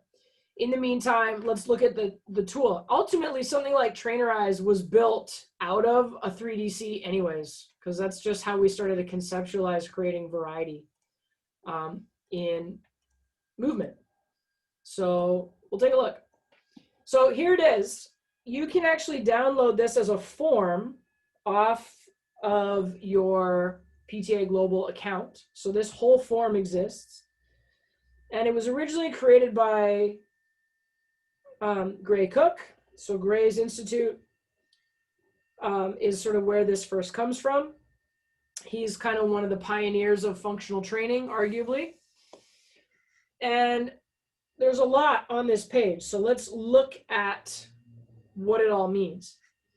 So the 3DC purpose, the reason they created it, number one was to help you create exercise. So if we think about a movement, pull, there's lots and lots and lots and lots of ways to pull. So the 3DC was a way to sort of create all of the variety in a movement pattern, okay? The 3DC then also lets us progress or regress any exercise based on the client's bubble. And bubble just means function, like what they can do well.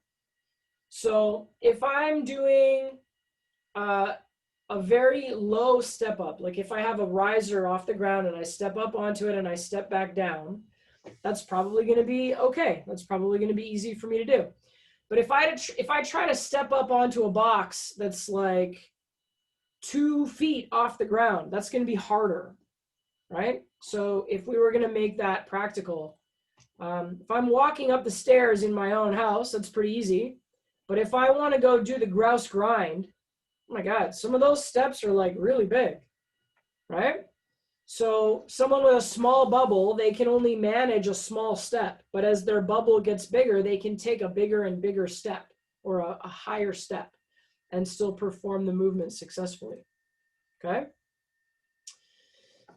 So we want to give the client an exercise that they can do successfully. And when we look at functional training, we often define success as good rhythm and timing. So is it smooth? Are the muscles working in the right sequence? Does the movement look good? Okay. And the third purpose of the 3DC is to modify an exercise based on how your client likes to move. And so we'll touch on that when we get to movement style. That'll be the last couple of slides for today, okay? So there's 4 columns to the 3DC. The first one's called environment, and it's basically where am I and what am I using? So the surroundings or the equipment or the tools, right? So when I'm creating a workout, am I in an open room? Am I at the park? Am I in the pool? Are there machines around me? Do I have a squat rack, right? Like if I want to create a workout for 6 o'clock on a Tuesday night, and I want the whole workout to be done on the cable machine, but at 5:55 before my client shows up, I look and all the cable machines are busy. Well, that's going to make it pretty hard to run my workout, right? So as a trainer, I want to think about, well, what's my environment? Equipment, lots of options, right? Elastic tubes, barbells, dumbbells, kettlebells, tires, battle ropes, TRX, right? Lots of different types of equipment to use. And then tools, I sort of look at equipment as being potential loading devices, whereas tools is more potential setup. So do I have a bench or a BOSU? Do I have glider discs? Am I going to use a speed ladder? Do I have a foam roller for my warm-up, right? Stuff like that. So if I was going to build a garage gym, what's my environment like? If I'm going to work at a new gym, I'm new to Vancouver, I just moved here, I'm going to get to work at a gym, all the programs that I brought with me, can I use them? Or does the layout of the gym, is it not right? Like the lying leg curls way over there and the dumbbells are way over there. Well, I can't really superset those 2 exercises. They're too far apart, right? So that's kind of what I mean when I say think about environment. You can always tell if you're watching a personal training session and the trainer did not plan it very well, because you're going to see them spend like a third of the session just walking from one end of the gym to the other. It's a waste of time. We shouldn't waste our clients' time like that. We should find a way to create a program in an efficient, effective, time-conscious way, right? So sometimes that means like looking at my workout, what's the equipment that I need? I need a band, I need a mat, I need a foam roller, and we're gonna go set it all up near the dumbbells. And that way I don't really have to move around too much. That's become even more important since COVID, because a lot of times now we have to work out in a pod and we're not even allowed to leave the pod. So I gotta have everything I need in the pod, right?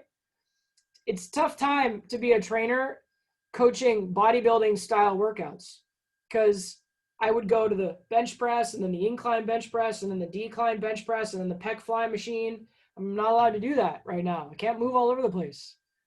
So if I use my 3DC, I can figure out a way to build a full workout inside my pod, right? So those are kind of things we've had to think about in the last few months versus, I mean, I always used to run workouts like that because it's just faster. My client gets more exercises done in the same amount of time, but now we have to program that way. So if you were like, oh my God, I can't touch every machine in the gym, shoot, what am I going to do? Use the 3DC. We'll apply some variety and we'll still get all the push, pull, squat, lunge movements in, right? All right, so that's environment. Then we look at beginning position. So where am I relative to the environment? And beginning position is sort of 3 components. It's position, it's orientation, and it's stance. So position, am I standing? Am I on 2 feet? Am I on 1 foot? I also like split stance, but that'll come later. Am I seated? Am I kneeling? Am I in a full kneel or a double kneel? Full kneel, double kneel, same thing. Or am I in a half kneeling position? Am I prone, which is lying on my stomach? Am I supine, which is lying on my back? Am I side lying, right? So those are all the different positions that I can use. And again, if we think about functional training being properly oriented to gravity, if I'm prone, gravity is working on me in one direction. If I'm supine, gravity is working on me in the opposite direction. So it's like a dead bug versus a bird dog. My body actually does the same thing, but I'm in the opposite orientation to gravity, right? Orientation, kind of simple. The first picture here on the left, the girl is facing away. And then the second one, she's facing where the cable is coming out of, right? So even though she's sideways to the machine, she's facing where the cable arm is. And then the third picture, it's slightly offset. So you can see how he's holding on to the left-hand side of the Viper and the right-hand side of the Viper sticking out in space. So that's an offset orientation. And then we look at stance. There's lots of options, right? But we could go neutral, wide, narrow, internally rotated, externally rotated, forward, left, forward, right. I call those split stances, right? Because one foot is split in front of the other. But you could also be wide, externally rotated. You could be split, internally rotated, right? You can now start to combine all of these. And then we haven't even addressed taking a step.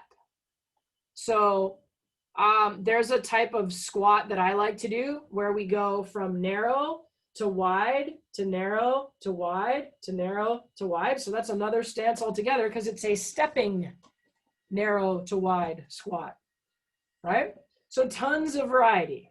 That's sort of what I'm trying to say.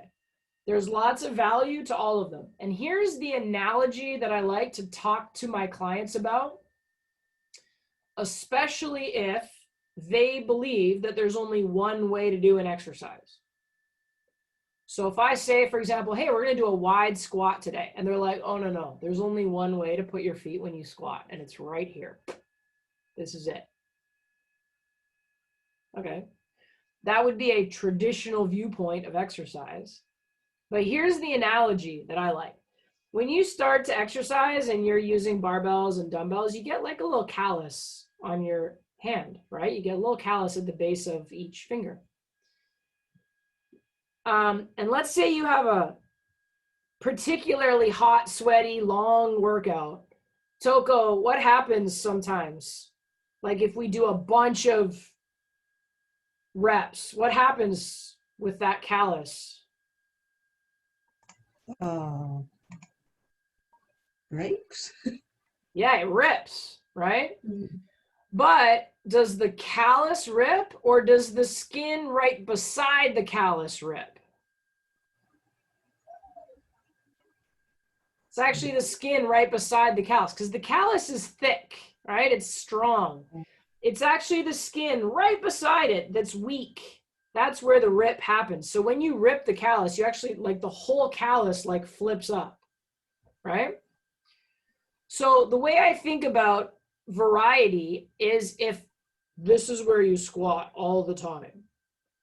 Well, what you're doing is you're kind of building up a callus right here. But what if in life you're here? It's like that's right beside the callus. You're not as strong there, right? So if we only ever train in one stance, one position, one direction, life isn't like that.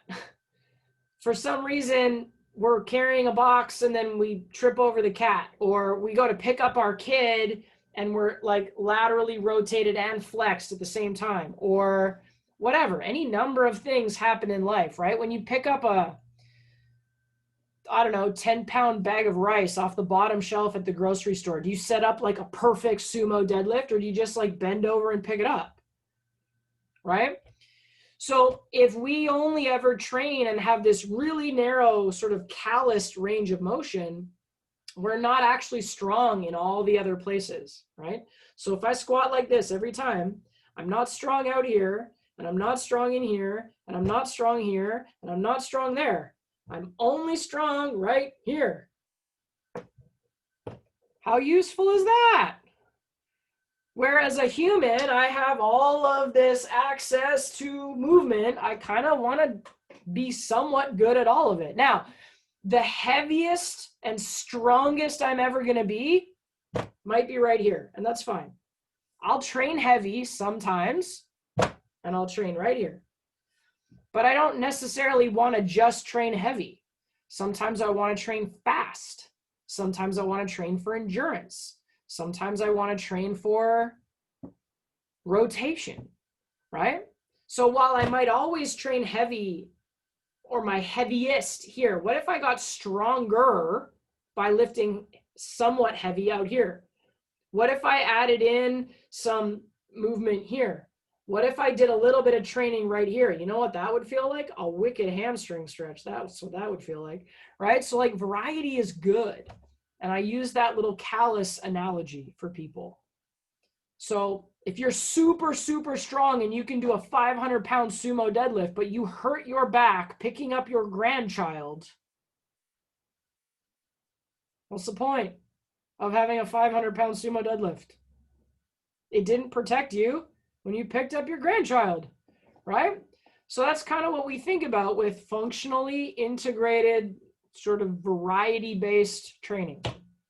So then as trainers, we've got to stay curious and creative, and we've got to constantly be looking for the benefit of variety, right? We can't just check out and be like, oh, yeah, you know what squat stance to take.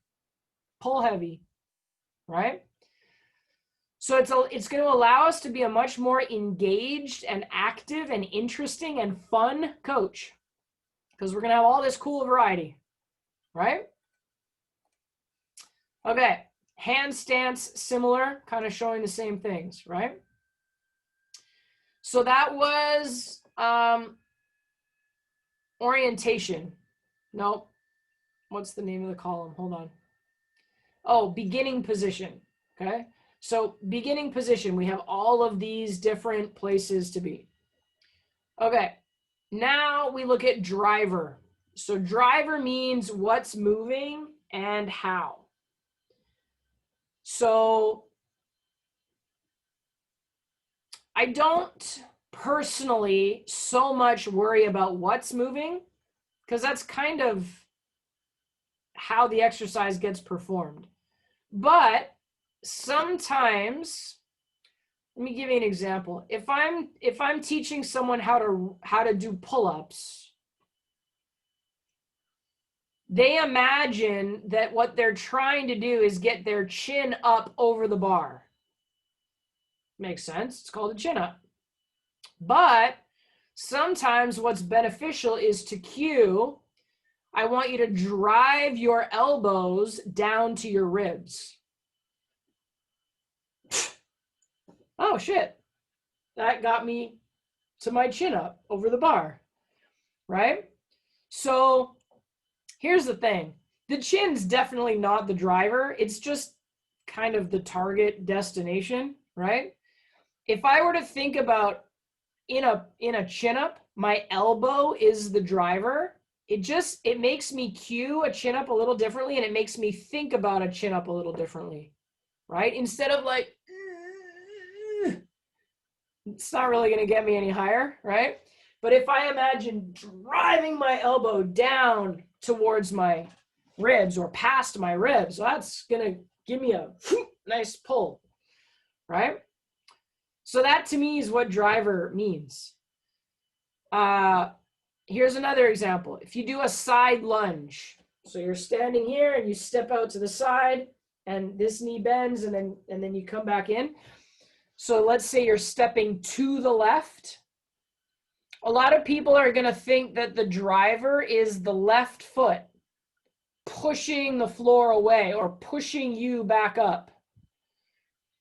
But what if I said, when you step to the left, drive your right foot down into the ground hard, and it's going to pull you back up to the top. So my left knee, when I lunge to the side, my left knee bends, but my right leg is straight. If I drive my right foot down into the ground, I'm using my right adductor to pull my body back to upright. So it's not that I'm not using my left leg. Of course I'm using my left leg.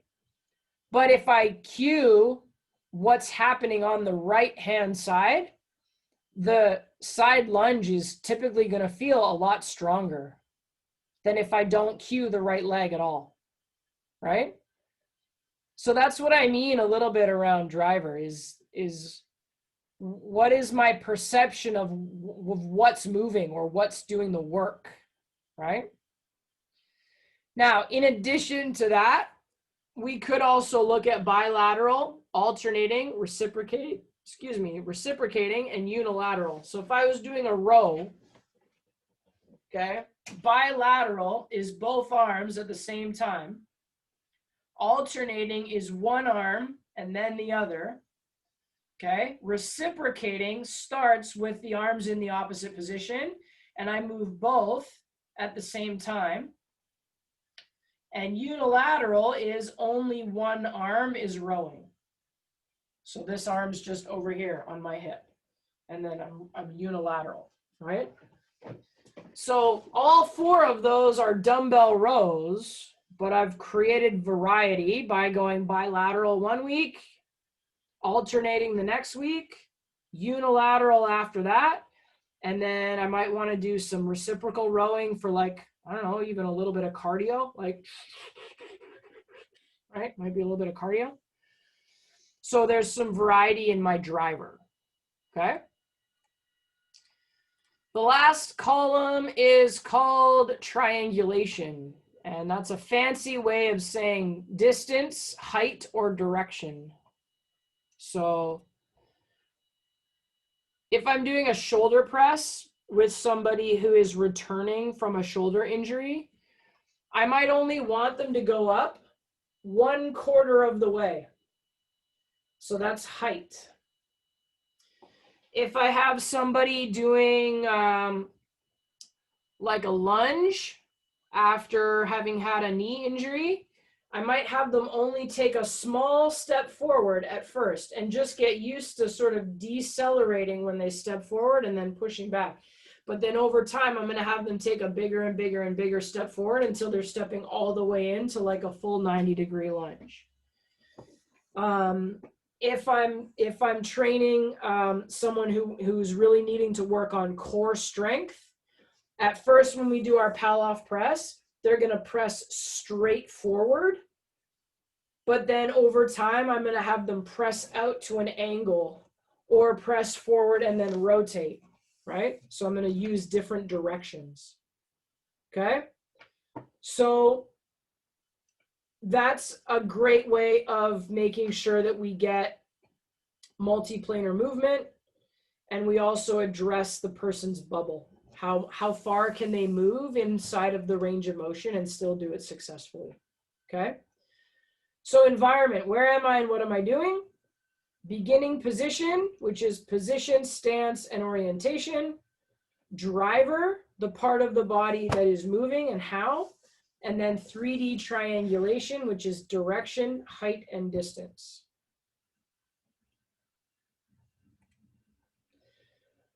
The goal of all functional movement is that we want rhythm and timing. So we would either have them go slower, or we would have them decrease the load, or we would have them shrink the bubble if they cannot achieve good rhythm and timing. Okay? So the 3DC and then the effective 3DC delivery are both forms you can download. Okay? Now we're going to take a look at movement style. And that's the last little piece here as we sort of start to get into program design and movement and stuff like that. What I would say for you, because you're the first class that gets to use Trainerize, we were testing it out for a while and you're the first group that actually gets to use it. You can use the 3DC if you want to, but I think what's more useful, at least with how I've played around with programming through Trainerize, is to just try to make sure that I'm doing 6 foundational movements in all 3 planes of motion. So the 6 foundational movements are squat, hinge, lunge, push, pull, carry. And carry really means locomotion. So if I'm a baby, what's the first thing I learn how to do when I move? What's the very first movement I accomplish?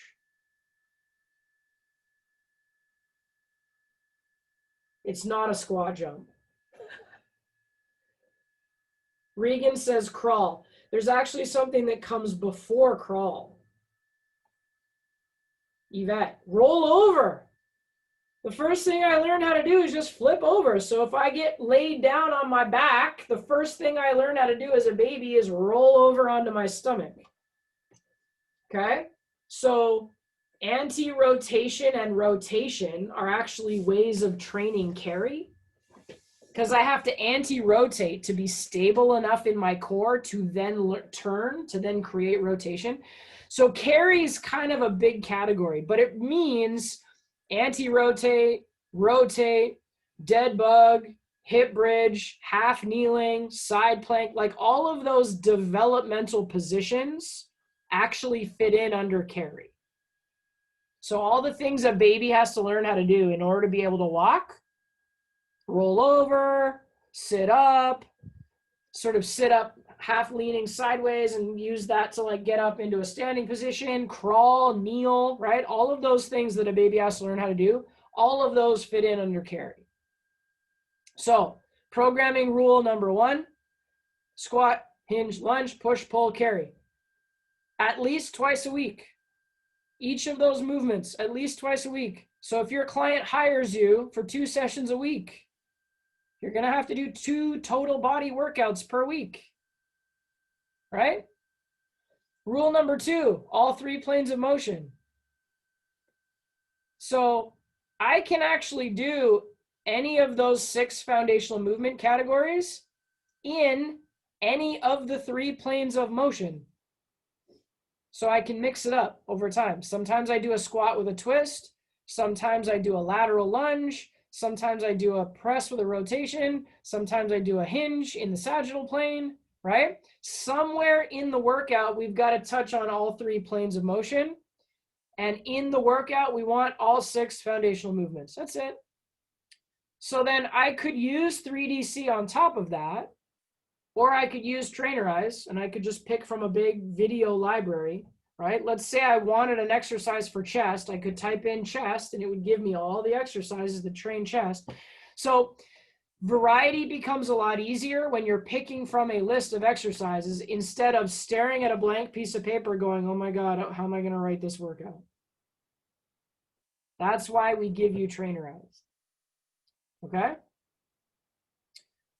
All right, last little bit here. Let's take a look at movement style. So when you do the PDQ, some of the questions that they're asking help figure out style, right? So if we say, do you prefer structure or freedom? Oh, I definitely like structure, okay? Do you like routine or variety? I actually really enjoy variety. So even though I want structure, I want variety inside of that structure, okay? Do you prefer practical or adventure? Well, actually, realistically, I would say both. Okay, cool. So if you picked structure and routine and practical, you picked all 3 that are kind of in line with the same thing. That means you prefer a traditional style. So known, right? Squat, deadlift, bench press, bicep curls, right? Not the weird stuff. If you said freedom, variety, and adventure, you're a progressive. That means you like all the weird stuff. So like a Viper front squat with rotation or a sandbell lateral deadlift slam. What the heck does that even mean? And if you kind of answered like a mixture, then you'd be hybrid, which just means a mix of both, right? So traditional, safe and controlled environment with known, common, and simple movements. It's often linear, so one direction, right? It's often uniplanar, and that's often sagittal. The workout tends to be more body part or muscle specific.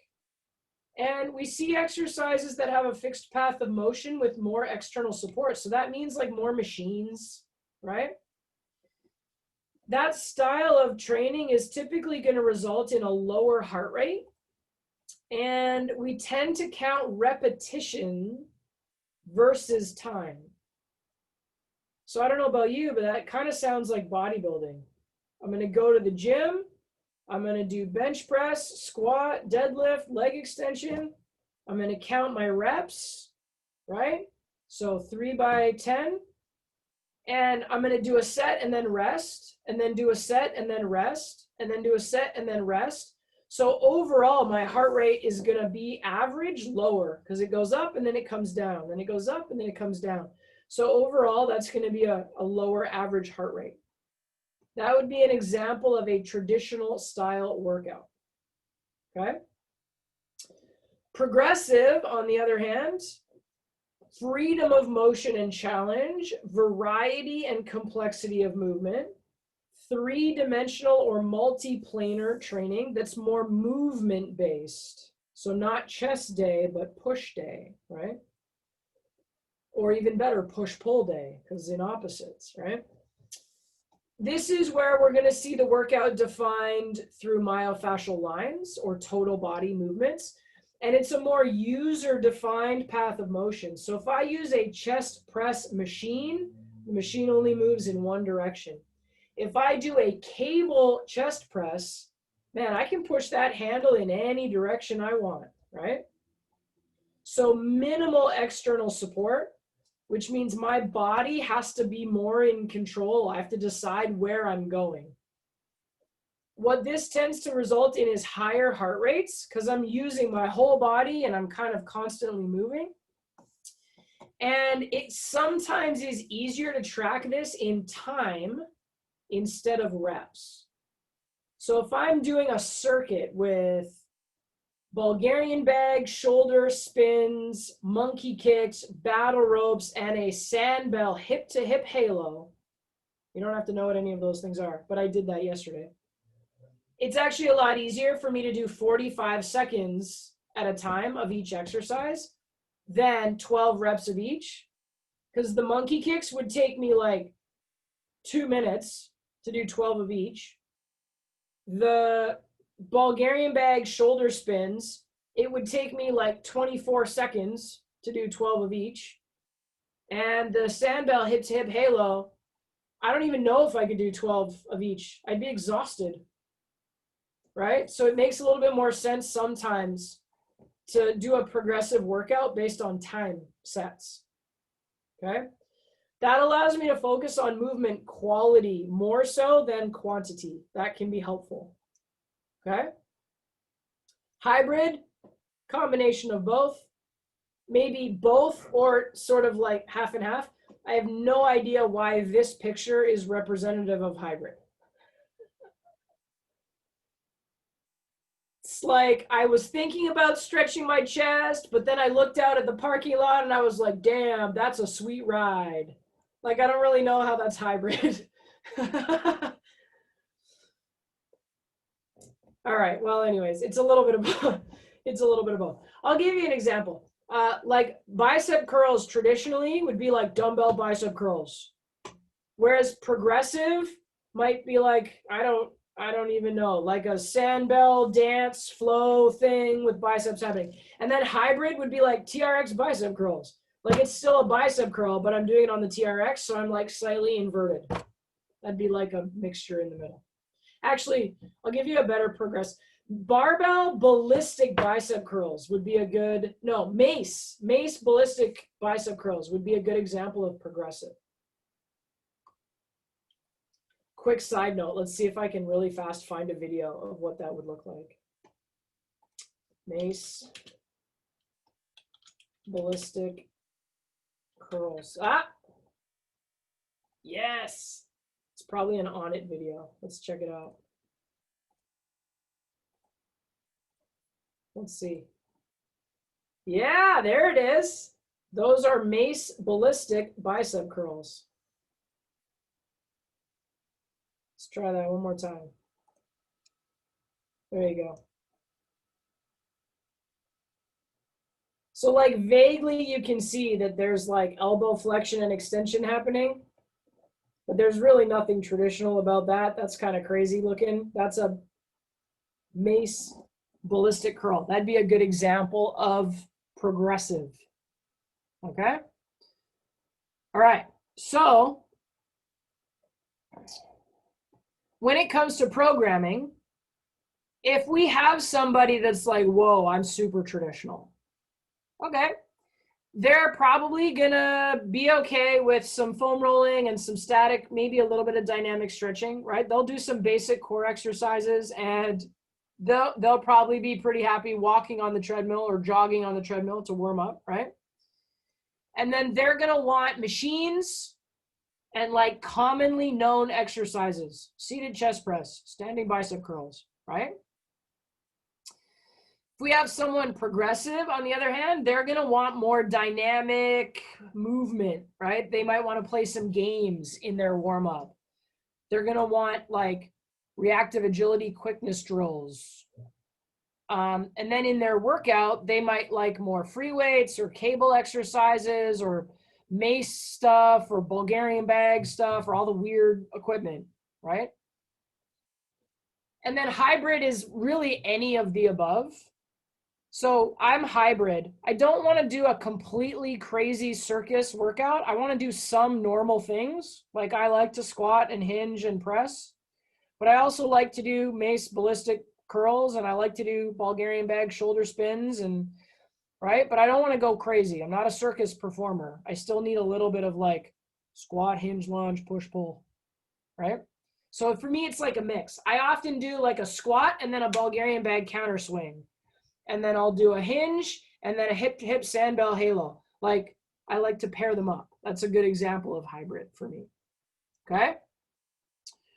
So if we're going to use the 3DC system, or if we're going to pick videos out of the trainerized library, sort of based on understanding the style of our person, if you have a traditional person and you want to incorporate variety, you'll probably just change the beginning position. Right? So if you can give them the callus analogy and you can go, listen, John, I know you've been squatting narrow your whole life, but let's try wide today. Let's just see how it feels. John might be okay with that. But if you were like, John, hey, flip upside down, stick your legs on the bottom of the Smith machine bar, and we're going to do this like crazy sex act on a Smith machine, he'd be like, hell no, I'm out. Right? So we gotta be gentle with the amount of variety that we're implementing, okay? If they are down with the beginning position being different, then we might change the driver, right? So it's variety without anxiety, it's emotionally safe. The last thing we would change is triangulation, right? He doesn't want to be doing a squat with a rotation to press in it. Forget it, a squat is a squat, okay? Flip side, though, is if we have a progressive person, we still need them to squat, hinge, lunge, push, pull, carry. But if we do it in boring sagittal ways, they're not going to want to work with us. So the first thing we change for a progressive person is actually the triangulation, right? So if we have them going in a different direction, training at a different height, moving a different amount of distance, to them, that's like, wow, this is so crazy. Right? Then we would change driver, then we would change beginning position. So for them, we just got to do the freaky stuff first, but we got to make sure we do it safe, right? When you learn trapeze, there's a net underneath you. Same reason. So if you can give somebody the style they like and they feel good doing it and they're making progress over the time, they'll want to keep coming.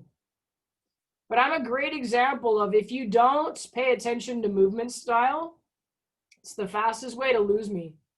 So a couple of times a year, I usually work with a trainer for a little while, and they always say, what's your goal? Well, my goal is always to gain muscle mass. But if you press me on it, I don't eat a lot. I don't train with a lot of volume. I don't like being sore.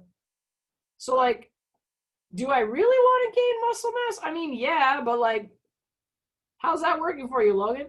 So anyways, what I mean is, if I say to a trainer, yeah, you know, like, I guess I need a little bit of accountability, like lifting heavy more often, and I'd like to gain some muscle.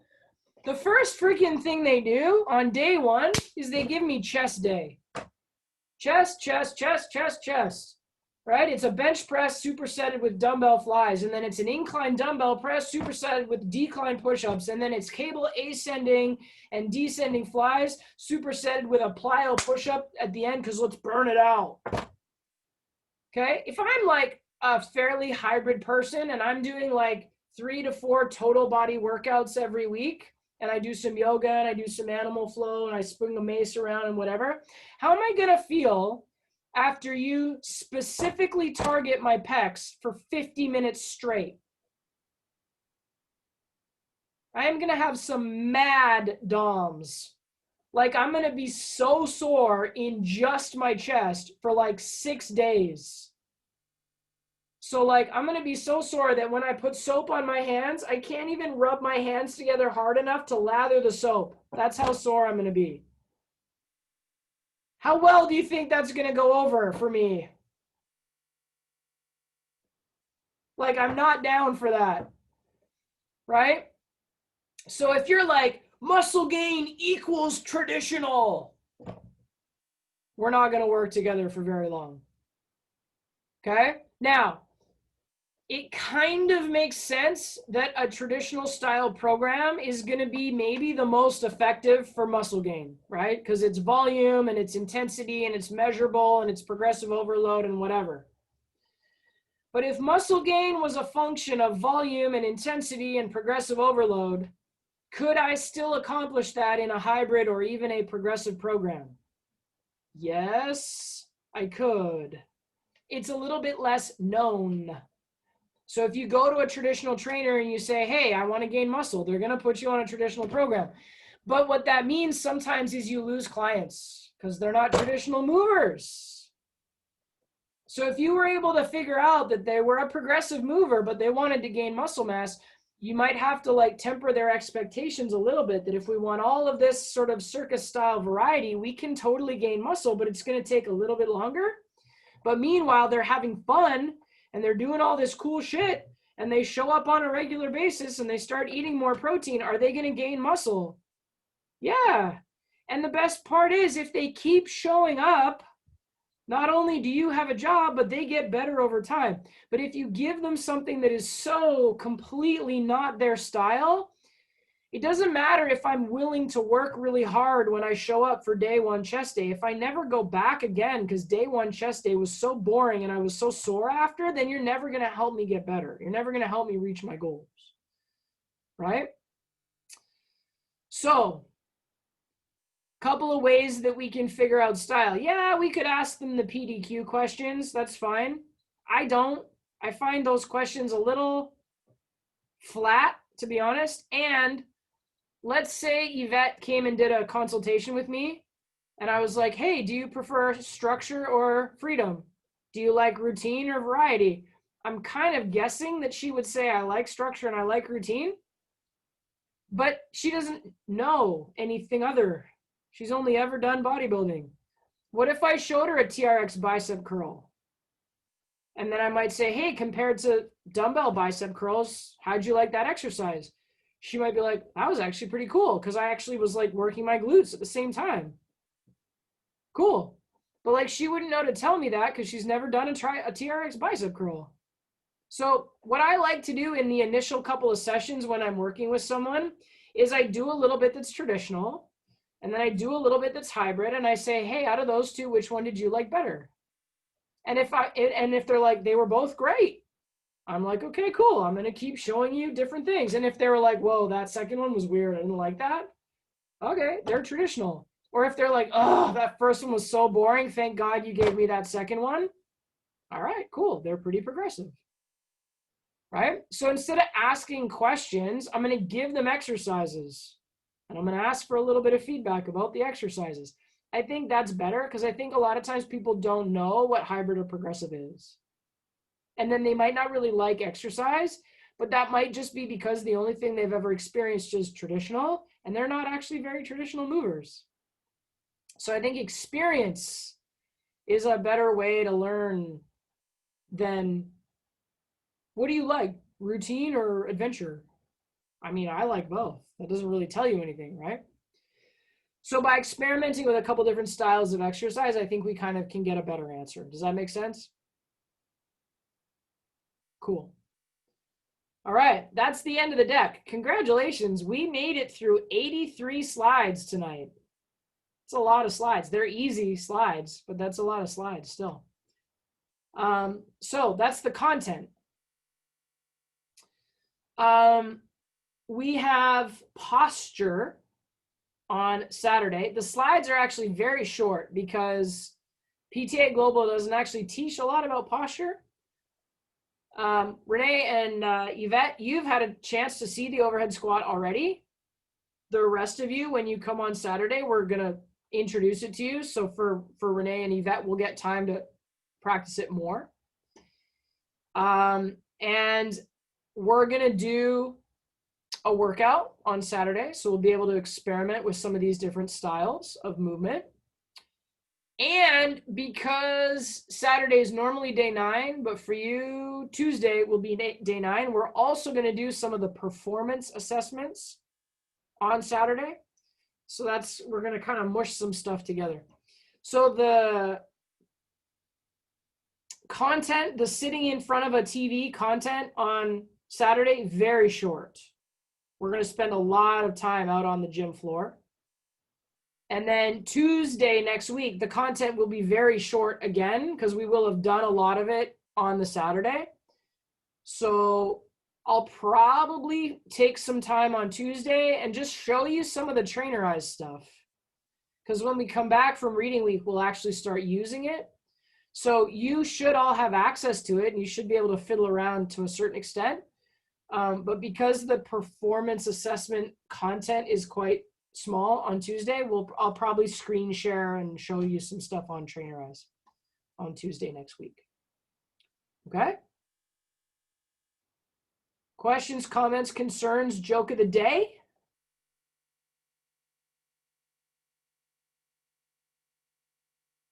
All right, well, I have a joke. I have a friend, an old friend, who's really into dad jokes. And I both think they're clever, and I also just think he's a really awesome person. So I tend to laugh a lot at his dad jokes, but partly because I have a lot of fondness for him. So we'll close this off today. First of all, homework 13.1, 2, 3, 4, 5. Okay, that's your homework. Here's the joke to finish the day. Renee, have you heard the joke about the sidewalk? It's all over town. And scene. All right.